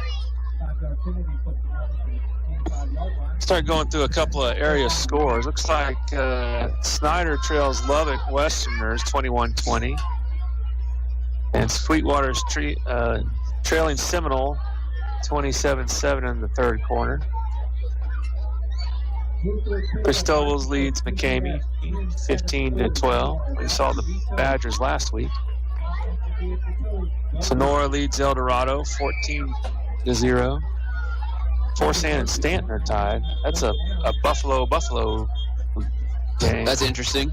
Wonder how often that happens in football in the high school level. Yeah. I can't believe there's not a Bulldog in there. There's going to be a Bulldog game. I promise you somewhere going on tonight there is one.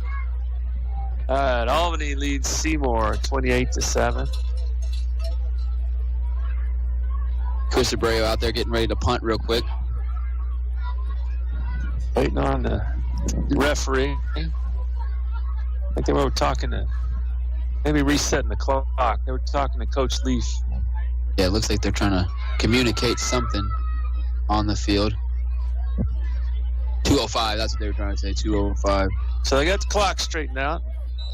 Ray was patiently waiting for his fourth down punt. Watch the snap. That's been the biggest issue with these punts. He said, and another high one. He's able to track it down and get it off. Good punt, though. Another good punt. Maybe that should be the game plan. Give him a bad snap so his heart rate goes up. And huge kickoff. But he kicks it across the field all the way down to the 40. I think he would rather a good snap. I think he would. I think he'd rather a good snap, get ready to just take it in stride, and might even get another 5 or 10 yards out of it.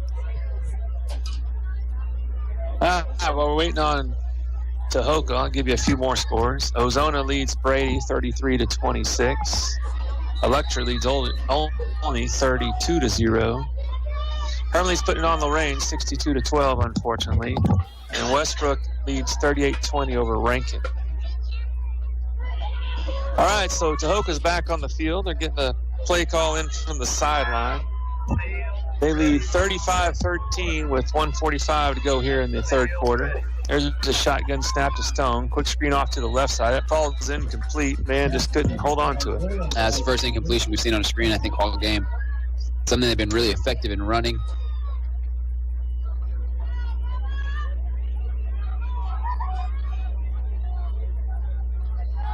Wolves coming down. 3 down linemen, 4 linebackers is kind of their base set. Looks like they now have 2 safeties over top. One Jaden Reyna and the other one Isaiah. Oh no, sorry. The other one Ivan Valdez, who just had an interception last drive. All right, second down, 10 yards to go for the Bulldogs. Quick handoff to Hicks up the middle. He bounces off to the left side. Wolves are tracking him down. And he's going to get about 8 or 9 yards out of that before he's pushed out of bounds at the 49-yard line. Yeah, Michael Martinez tracking him down from his middle linebacker position. He's just short, though, of a first down. It'll be 3rd and 1. Yeah, so big run by Hicks. Yeah, and Hicks has really grown into the game. But he had good stats. I was looking at it just a second ago. Actually, he had good stats in the earlier games. He just wasn't the featured back. Yeah, and he's proven himself he can be. All right, back up to the line of scrimmage. Bulldogs 3rd and 1. Hand off to Hicks. Nothing up the middle. Bounces around. That's enough for a first down. Still on his feet at the 45. Brought down at the 42. And more yellow on the field right about the 50-yard line. Well, another flag out there. What are the chances that's a holding call? Probably high. And there it is. Holding, so that'll push him back a little bit. Redo 3rd down. Wolves get a bit of a break there. See if they can use a big stop right here. That'll bring them all the way back to the 41-yard line. So a 3rd and 1 now changes to a 3rd and 9. Somehow. Because it was from the spot of the foul.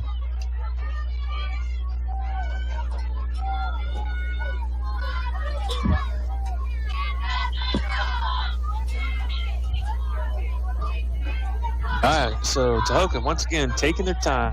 Play clock's down to 5 seconds. 2, 1. Uh-oh. They're right on. They didn't call it. They're running the play. Good coverage downfield, but Stone's going to throw it down. Got a man. Oh, somehow he catches the ball down at the 15. I don't know if he was the intended receiver or not. Yeah, I don't think he was. It looked like Loki was reading it to be in the correct position for his receiver, right, defender that he was guarding. And then the other guy, 14, came, just undercut the ball and grabbed it out of the air. Yeah. That wasn't intended to him. It definitely didn't look like it. All the way down to the 14-yard line for a first down for the Bulldogs. Once again in the red zone, threatening to score again. That is going to be the end of the 3rd quarter. Wolves trail 35-13. Same score as we started with at the beginning of the half. Let's send it back to Wolf Country Studios for a 1-minute break, and we'll start off the 4th quarter here at Wolf Stadium. Touchdowns, tackles, and teamwork, just like on the field. Family Medical Associates is committed to keeping our community strong and healthy. We're excited to welcome nurse practitioner Cassie Munoz to the team, and she's accepting new patients. Whether it's a sports physical, a wellness check, or something in between, we're here for you. Open Monday through Friday from 9 to 5. You'll find us at 997 I-20 in Colorado City. Call 325-728-2693 to schedule your appointment. Family Medical Associates, proud supporters of our Colorado Wolves. Let's keep our team and our community at the top of their game. Touchdown! Just like our Colorado Wolves, at City National Bank, we know the importance of having a strong game plan. Whether it's saving for college, buying a car, or planning for the future, we're here to help you score big with our full range of banking services. Located at 228 Elm Street in Colorado City, City National Bank is proud to support our home team. Call us at 325-728-5221 and let us help you tackle your financial goals. City National Bank, where community spirit meets financial success. Go Wolves! Back to the field with the Colorado City Wolves on Wolf Country 107.1 FM. Welcome back to Wolf Stadium, and it's the start of the 4th quarter. Tahoka has 1st and 10 from the Wolves' 14-yard line. And the Wolves trail by, 22 points right now. Wolves just unable to get things going on here in the second half. But the defense was able to put a stop to the Bulldogs on their first drive and came out with an interception. Yeah, the offense just hasn't been able to get anything going lately. Really since the second quarter, early in the second quarter, that Jeremiah Green run. I was going to say, it's been some time since we called Green's name. What can we do to... He's out. He hasn't played the second half. Yeah, I don't know if it was that injury that he received on the kick return. He played a few more snaps, but since then he has not been back on the field. Well, there's a whistle. And then Gabe Garza also, their starting running back, hasn't been on the field since halftime either. So injuries, unfortunately, seem to be piling up for this Wolves team, both on offense and on defense. So there's a timeout by the Bulldogs. Surprisingly, wasn't watching the play clock. They may have let it run down too far.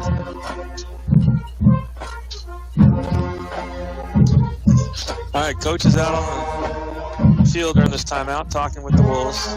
They're bringing all players out. Let's huddle up, listen up.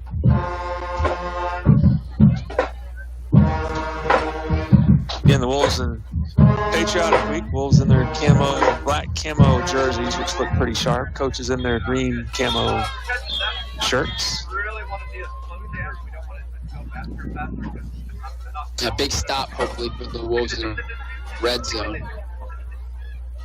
Last time they were this deep to Tahoka, they threw the interception. Valdez had the interception in the end zone. So you got to make sure you don't give up. You definitely can make some stuff happen here. All right, 1st and 10 for the Bulldogs. Here they are up the line of scrimmage. There's a snap, quick handoff to Hicks. He breaks the tackle. Up the middle he goes at the 5 into the end zone. Wolves had hands on him, but couldn't stop him. Yeah, a lot of hands on him from a bunch of different people, unable to wrap him up, unable to control him as he runs in for a 14-yard touchdown run. So Bulldogs with their 6th touchdown of the game. Yeah, and that's the 3rd for the running back, number 34, and also number 14 for Tahoka. The wide receiver has 3 touchdowns himself. Here's the point after snap. Kick is up. It looks like it's going to be wide right. Missed again. All right, so there's another touchdown, another score for the Bulldogs. They lead 41-13. Let's send you back to the station for a quick 30-second break. Touchdown! Just like our Colorado Wolves, at City National Bank, we know the importance of having a strong game plan. Whether it's saving for college, buying a car, or planning for the future, we're here to help you score big with our full range of banking services. Located at 228 Elm Street in Colorado City, City National Bank is proud to support our home team. Call us at 325-728-5221 and let us help you tackle your financial goals. City National Bank, where community spirit meets financial success. Go Wolves! We're not going to let you miss anything. We're back with Chris Kern and Drew on Wolf Country 107.1 FM. Go ahead. Welcome back to Wolves Stadium. Wolves about to return the kick. Here, their first possession they'll have in the 4th quarter, trailing pretty big now, 41-13. Let's see if they can generate any momentum going into next week. Who we have coming in town next week, Chris? You know? I do. Looks like that is going to be Grape Creek out of San Angelo. So they're going to make the 1-hour drive north to Wolf Stadium. After that one, I think that's homecoming from my understanding. Yeah. After that, we will have a 1-week bye week, the first week of October. That's the same week as the... Well, we'll go to Bangs first. Then we'll we'll have 1 week of Wheaton. Okay. All right, there's a squib kick down the field. Wolves are going to pick it up at the 15-yard line after that kicked off up to the 30, so a good run back. Yeah, that's Jackson Hammond, and then another late flag. Lee, more flags. I never count them. I never do, but if we win it this time, I bet you, what did we hit, 20? Yeah, this was a drinking game. We Yeah, the kids say you'd be lit, right? Yeah. This, especially in the second half of a game that's getting out of hand. Yeah, a lot of flags. I mean, yeah, makes you wonder. What a lot of people say laundry. There's been laundry everywhere out here today. That's right.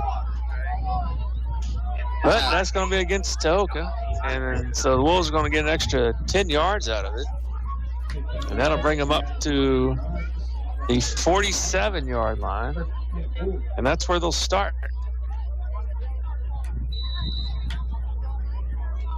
That's field position for a while for the Wolves. Yeah, it is. They started at their own 9-yard line on their last series after the punt. All right, man in motion. And another flag. Jaden Reyna in motion. That's going to be false start, though. That would have been Jaden Reyna's first play on offense. No, maybe not first play on offense. First play that he got the ball on offense. Yeah, so that's going to mark it back 5 yards to the 42.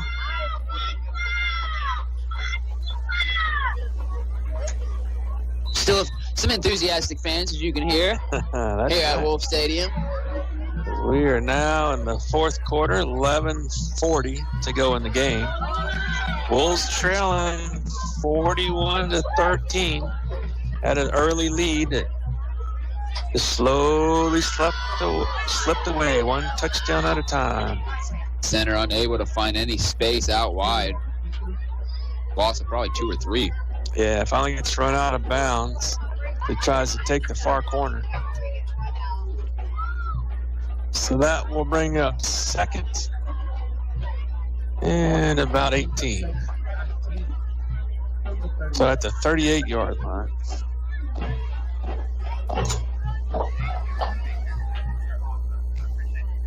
Wolves looking at the sideline, getting the sides.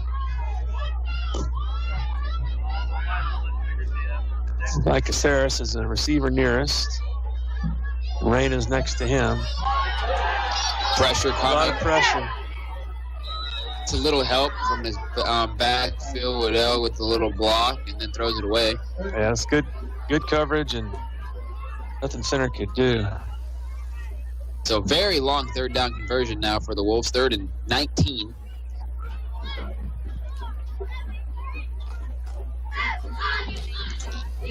So the Wolves O-line, which had been extremely strong the first couple of games, starting to get little chinks in the armor.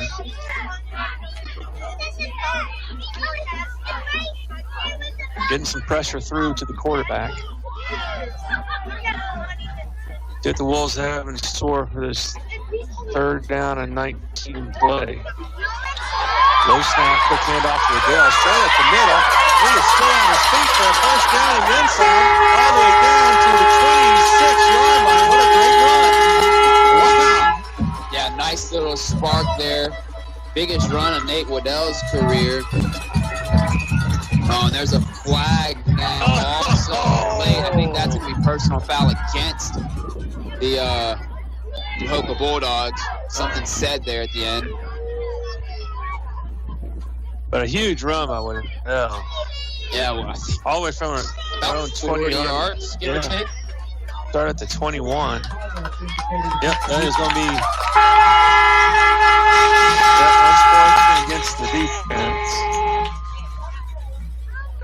Yeah, it was way after the tackle. It was nothing directed at a Wolves player. It seemed to just be something said very close to a ref or an umpire. And yeah, don't say it next to them. yeah, especially this crew. They're throwing everything they can do. So. My goodness.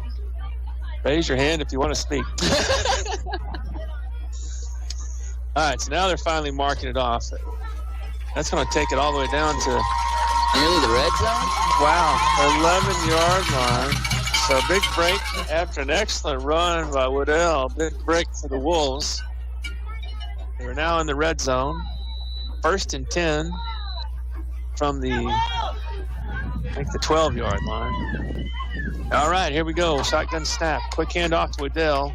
Straight up the middle. Stopped at the line of scrimmage. Yeah, no space on that one. Might have got 1 yard.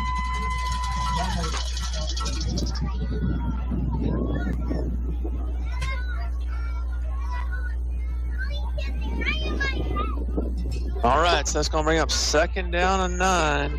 10 minutes left in the 4th quarter. Wolves trailing 41-13, trying to get another score on the board. Make this game a little bit more manageable. Waddell's in the backfield with center. He takes the shotgun snap. Looks like he's going to pass. Rolling off to his left. He's going to throw it.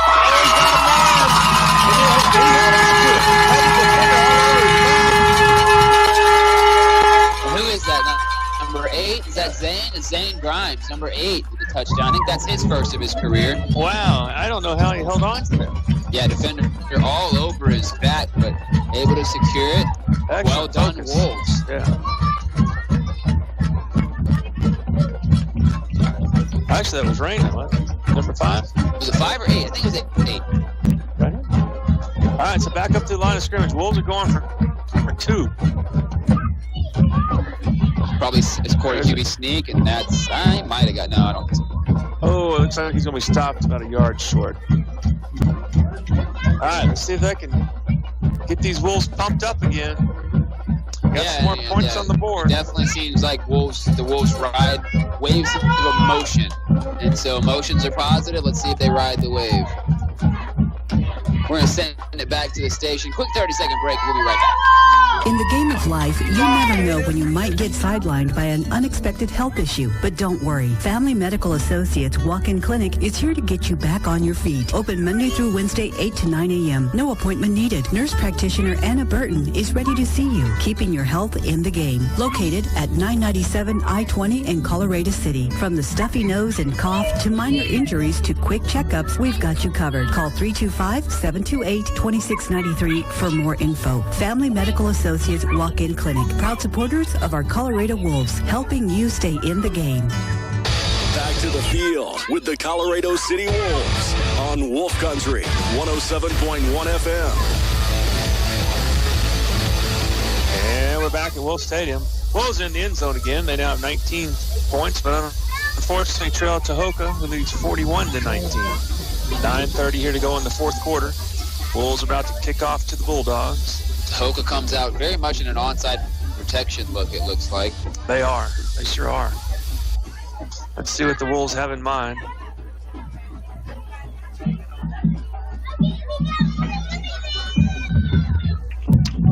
Wolves are lined up, waiting on the whistle. There it is. Here comes the rail. Oh, he's going to give it a big kick down the field. Is it stop? Oh! Yeah, looks like it's going to roll out of bounds at the 3-yard line. But I think in high school, maybe I'm wrong, the illegal procedure on that should just move it up 5 yards to like 8. I don't think it's like pro where it goes all the way up to the 40-yard line. So, have you seen, here's a crazy question, have you watched any pro games this year, Chris? Have you seen the new kickoffs? Yeah. What do you think? Crazy. Yeah, I don't know about that. I think we talked about outsmarting. Yeah. I think we're just, are we making changes just to make changes? Getting too creative, yeah. Getting too cute. All right, so here come the Bulldogs. They're going to start off at their own 30-yard line. Push it to the 30, okay.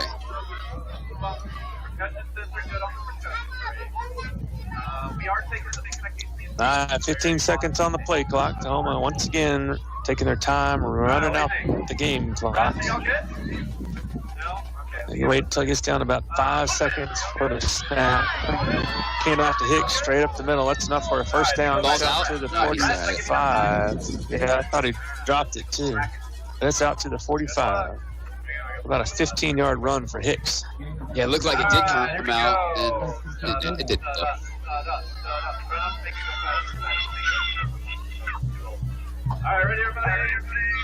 Still some passion in some of these fans here, yelling at their players to get their heads up and keep playing. Yeah, Wolves, though, have just been getting knifed through on the ground recently, really since the second quarter. All right, another first down snap to Stone. Throws off to the left side. And man catches up to 45. That's enough for a first down all the way down to the 30-yard line. Keep that clock rolling. 8:30 to go here in the fourth quarter. Yeah, and interestingly enough, and it's unfortunately it's a lot of it's due to injury, but this Wolves defense already looks a lot different than it did week 1, even week 2 to now. A lot of players not there, a lot of new young players out in there, and so in some way you're seeing the inexperience, I think. Yeah, he has some key players down or having to play different positions because of injury. Another handoff to Hicks straight up the middle. And that's going to be close to another first down. Yeah, about 9. Nope, they're going to move it, so 10 yards. You guys get the first down. Yep, that's going to go all the way down to the 20-yard line. Andrew Goodney running over to the sidelines. Like Snyder's retaking the lead. They lead 26-21 against the Lubbock Westerners. Not sure where that school is. I haven't heard of that one. My guess is Lubbock. Near Lubbock? All right, hand off at the 20 up to the 15. He's going to punch his way down to the 12-yard line. I think is what I'm marking. 7-yard gain. On the ground. Yeah, running back number 34. What's his name? Let's see here. Jordan Hicks. He had up his stuff real fast. All right, Seminoles leading Sweetwater 41-7. Camy trails Cristobal ball 15-12. He's at about 125, 130 yards on the ground, 3 touchdowns. A really nice day for him. Oh, wow. In the Battle of the Buffaloes, Stanton leads Forsan 37-30. Yeah, Forsan, a team we'll see later in the season. All right, second down snap to Stone. Hands the ball off up the middle and to the left. And there's another touchdown for the Bulldogs. That's for Connor Barshares, senior. His first touchdown in the game. I think it's his first carry of the game. Yeah, it's the first time we've seen him in the backfield. So a 12-yard run. And I'll try the point after attempt. Did not try at all the first few series. Yeah, and just a straight-on kicker. He's going to kick it with his toe, so definitely not soccer style. Made that one, though, look like. All right, so that'll put 7 more points on the board for the Bulldogs. Let's send you back to the station for a 30-second break, and we'll be back with more football action. Wolves fans, game night just got tastier at Mary's Cafe. Whether you're cheering on the Colorado Wolves or grabbing a bite before the big game, we've got you covered with delicious burgers, juicy patty melts, and crispy pork chops that'll keep you fueled and fired up. And guess what? You can catch all the action of the Wolves game right here while you dine in. Swing by 502 East 2nd Street or give us a call at 325-728-8000 to order ahead. We're opening Tuesday through Friday from 7 a.m. to 8 p.m. and Saturday 7 a.m. to 2 p.m. Mary's Cafe, where the Wolves and great food come together.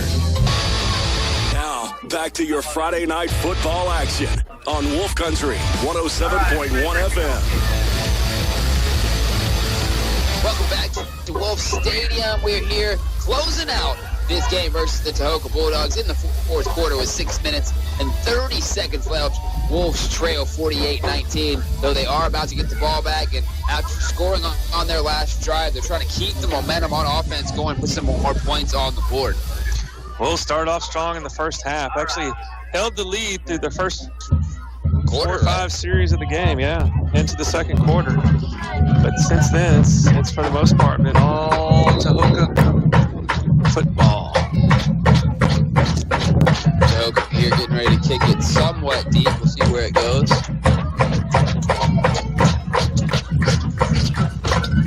All right, it's going to be fielded around the 15-yard line. Picked up down to the 20, the 25.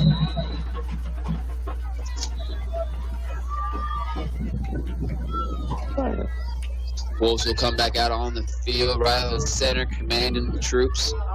Who was that ran with the ball? Was that Hammond? Yeah, Jackson Hammond. Looks like he's been grabbing the last couple few. Nate Waddell in the backfield with Riley in center. After having a big 40-yard run last drive, we'll see what he's able to do on the ground. Jaden Reyna also in the lineup. 3 tight receivers. They are over on the left side. There's a quick hand. No, it's going to be a keeper by center. He's got a lot of pressure. He fights his way to about the 27-yard line. It's been a minute since I've said it, but another flag on the field. Right about the 23-yard line. In the backfield like that, I'm guessing holding. I think that's where the smart money is. And Waddell's got his hands out like, what did I do?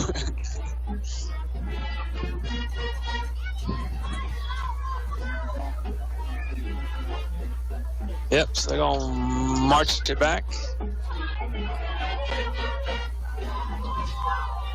And right to the 15-yard line is where they'll start.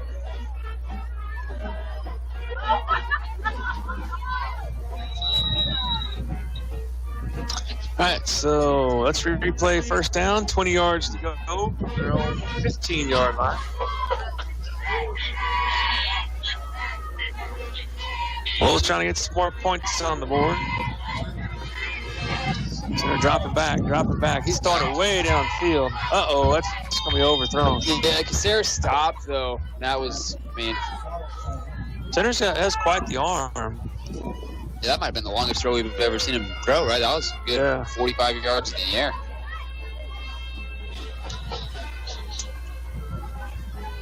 Wolves trailing 48-19, 5:44 to go here in the fourth quarter. And a lot of that's the timing. How often have we seen center throw to any receiver that deep down the field, So you kind of, when you're not really sure where it's going to go, it's going to be short, it's going to be long, you're like stuck in the middle, and you're taught to just keep your route going, but easier said than done sometimes. Yeah. Oh, true. All right, second down snap. Head towards center. Oh, ball is bobbled. Waddell picks it up, and he is back to the line of scrimmage. Don't lose a couple on that one.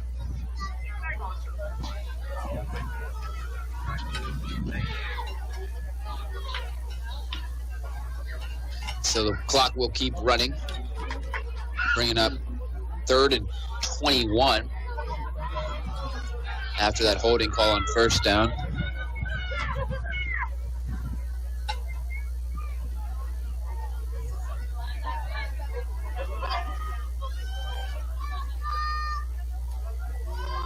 All right, a long third down play coming up here. Waddell over giving some instruction over on the right side.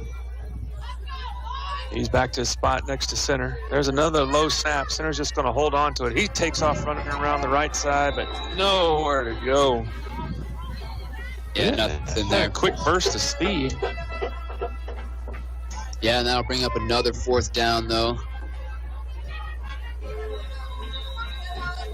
Cramp, it looks like. Looks like center's having a cramp on the ground, I think. One of the Tahoka players is helping him stretch it out.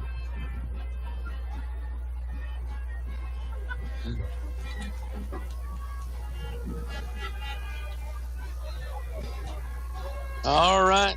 Brings up 4th down, 21. I'm assuming they're going to go ahead and just punt this one over to him. Jaden Newsner is the long snapper. Chris Abreu, the punter. And really, kicking duties are all manned by him. Onside, kickoff, extra points, and punts have now all been handed over to Chris Abreu. And he's only a junior, so he's going to get a whole another year of experience before his senior year. He's standing with his heels in the end zone. There's a snap. There's a kick. Another good kick. He's going to get that out to about midfield where it's bobbled by Tahoka before he finally goes down on a knee at the 43. And that's where Tahoka will take over as they're stepping back onto the field on offense with 4:09 left in the 4th quarter here. Turned out to be a really beautiful summer night here in West Texas. Yeah, it did. After a hot day. Unfortunately, another 100-degree day. I thought we may have gotten rid of them for a while, but I guess we got a few more left. At least one more weekend of them, right? Yeah, it's supposed to be 100 tomorrow and Sunday. In other football news, tomorrow, college football day for everybody. Cowboys play Sunday at 12 o'clock versus the New Orleans Saints. That's always a fun one. Yeah, I was looking at the college football schedule. I don't think we have any top 10 matchups this week. Yeah, no top 10s. A few top 20s, if I remember correctly. Missouri plays, I think, like NC State at 25, 24, 6 and 24. There's a couple, but there's not many top 10. There's definitely not a top 10 matchup, but Texas is in action, Georgia's in action, Alabama's in action. I think the only team I didn't see on the schedule really was Ohio State. It's not in action this week, if I remember correctly. And so what do you think about that? While this game's kind of just winding down, the college football landscape has changed a lot this year. What's your thoughts? Well, I'm wondering if the University of Texas is back. Looks like they may be holding their own. And it's kind of strange not to see a Nick Saban on the sidelines in Alabama. It is strange. Little, of course, we had some shakeups at Michigan. Mm-hmm. Head coach Harbaugh is now a Charger coach, right? Head coach of the NFL. Yeah, I suspect Michigan to drop down a little bit. I don't really suspect Alabama to do it, though, honestly. I kind of think Alabama's going to keep their strength, even though they've had changing coaches. Yeah. And then what's impressive is Georgia, who no one talks about until the end of the year, is right at number one, right in the thick of it. Yeah, I'm interested to see what Texas done. I know they played a good game against Michigan, but it's going to be interesting to see the SEC as a whole once the teams get there, because the SEC is loaded, and it's going to be tough to play 8-9 straight games against SEC competition where there's no gimme games any longer. It's all tough. I was looking at the schedule for Texas. There's only really 2 games that they play that on paper they could really lose. OU's one of them, a little Red River rivalry, and then also... Yeah, that's never a secure... No matter the rankings. Yeah. They also got Georgia, just speaking of Georgia. The rest, they do have A&M this year. They have a bunch of other SEC teams, but those were the 2 that I kind of highlighted in my head that you wouldn't necessarily just give the arrow to Texas to start off. All right, quick passing play out the left side for Tahoka, and looks like they're going to score again. Yeah, a little screen pass, bubble screen. There is a flag on the far side. Of course we do. Bubble screen, that's probably holding. Sure enough. Holding against Tahoka. I'm sorry, guys. We've had plenty of our side, too. All right, now, I'll tell you one thing I was a little disappointed about is A&M. I really think I was really hoping they'd beat Notre Dame at the first game of the year, but I think they have maybe a couple more years before they're back. Because I like it when both Texas A&M are at their strongest. It's just going to be so tough. I think for a lot of schools, with all the shakeup you're seeing, is there's going to be some schools in the SEC that were decent, but with the additions of Texas and OU, everything's going to change, right? The landscape. In the Big Ten, you got USC and Oregon joining them. So again, Iowa, someone's going to drop off a little bit. Not everyone can win. Tahoka, after being marked back for several yards and taking a 1st and 20 play, get a good run, and it looks like they're going to get 20 yards on that play for another 1st down. What do you think about NIL in the college landscape? Well, I think we need to quit saying it's amateur sports because that's ridiculous to say out loud any longer. It's professional. We've established, essentially, we've created 4 professional leagues, sub-pro leagues, meaning the SEC, Big 10, Big 12, and the ACC. I don't think there's any way you can really deny that for sure. I was reading an article the other day. There's 12 or 14 college players that actually make more than Super Bowl winning quarterback Brock Purdy of the 49ers. You know, he's still on his rookie contract of less than $1 million. I think I heard Ohio State has a $50 million roster, which I understand it. I get it. But, again, let's just call a spade a spade. It's not amateur sports any longer at that level. And that trickles out to college basketball, specifically women's basketball. I mean, those sports are generating a lot of money and interest right now.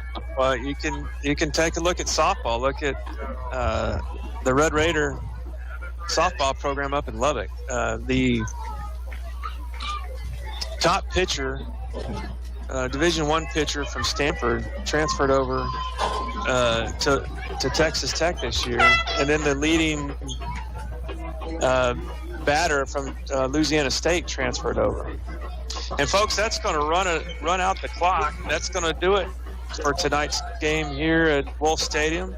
Looks like the Tahoka is going to take the win 48-19 as the Wolves drop to 0-3 on the year. We're going to take a quick little break, about a 1-minute break. We'll be right back with our post-game show and kind of tell you all our thoughts and what happened and why it happened as the best of our abilities, and then we'll call it a night. Just like our Colorado Wolves, Ratliff Insurance knows how to play to win.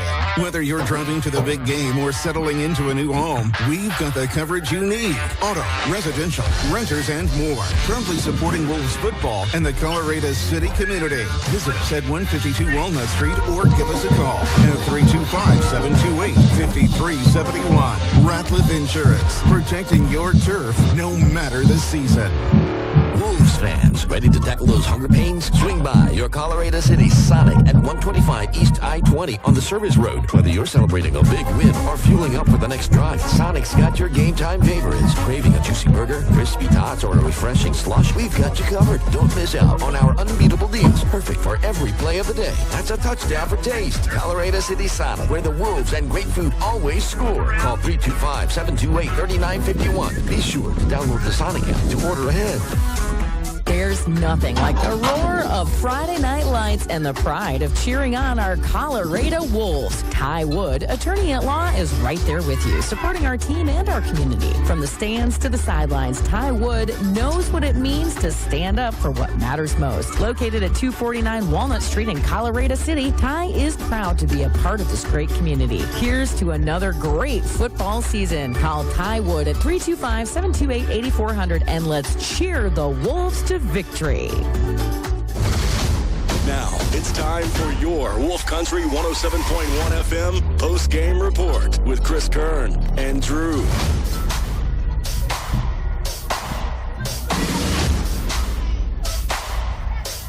And we're back at Wolf Stadium with the end of the game, where the Wolves fall 48-19 and go 0-3 on the season against the good Tahoka Bulldog team, where really just ran away with it, Drew. Yeah, it started off close. Wolves were in it for sure, and then the Tahoka defense started getting stops, forcing punts, and the Tahoka offense just started scoring 5 straight scoring possessions to pretty much end off or to finish off the first half and start up that second half. And the Wolves were able to find some stability kind of later in the game, but at that point it was a little too late. Yeah, and just couldn't have the consistency that Tahoka did. Once they figured out the weak spots of the Wolves, as you mentioned.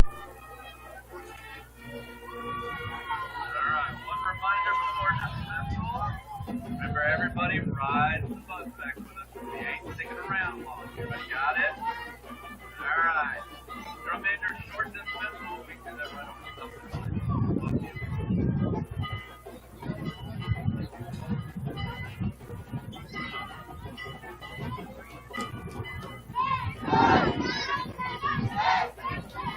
job, you guys. Get everything loaded up.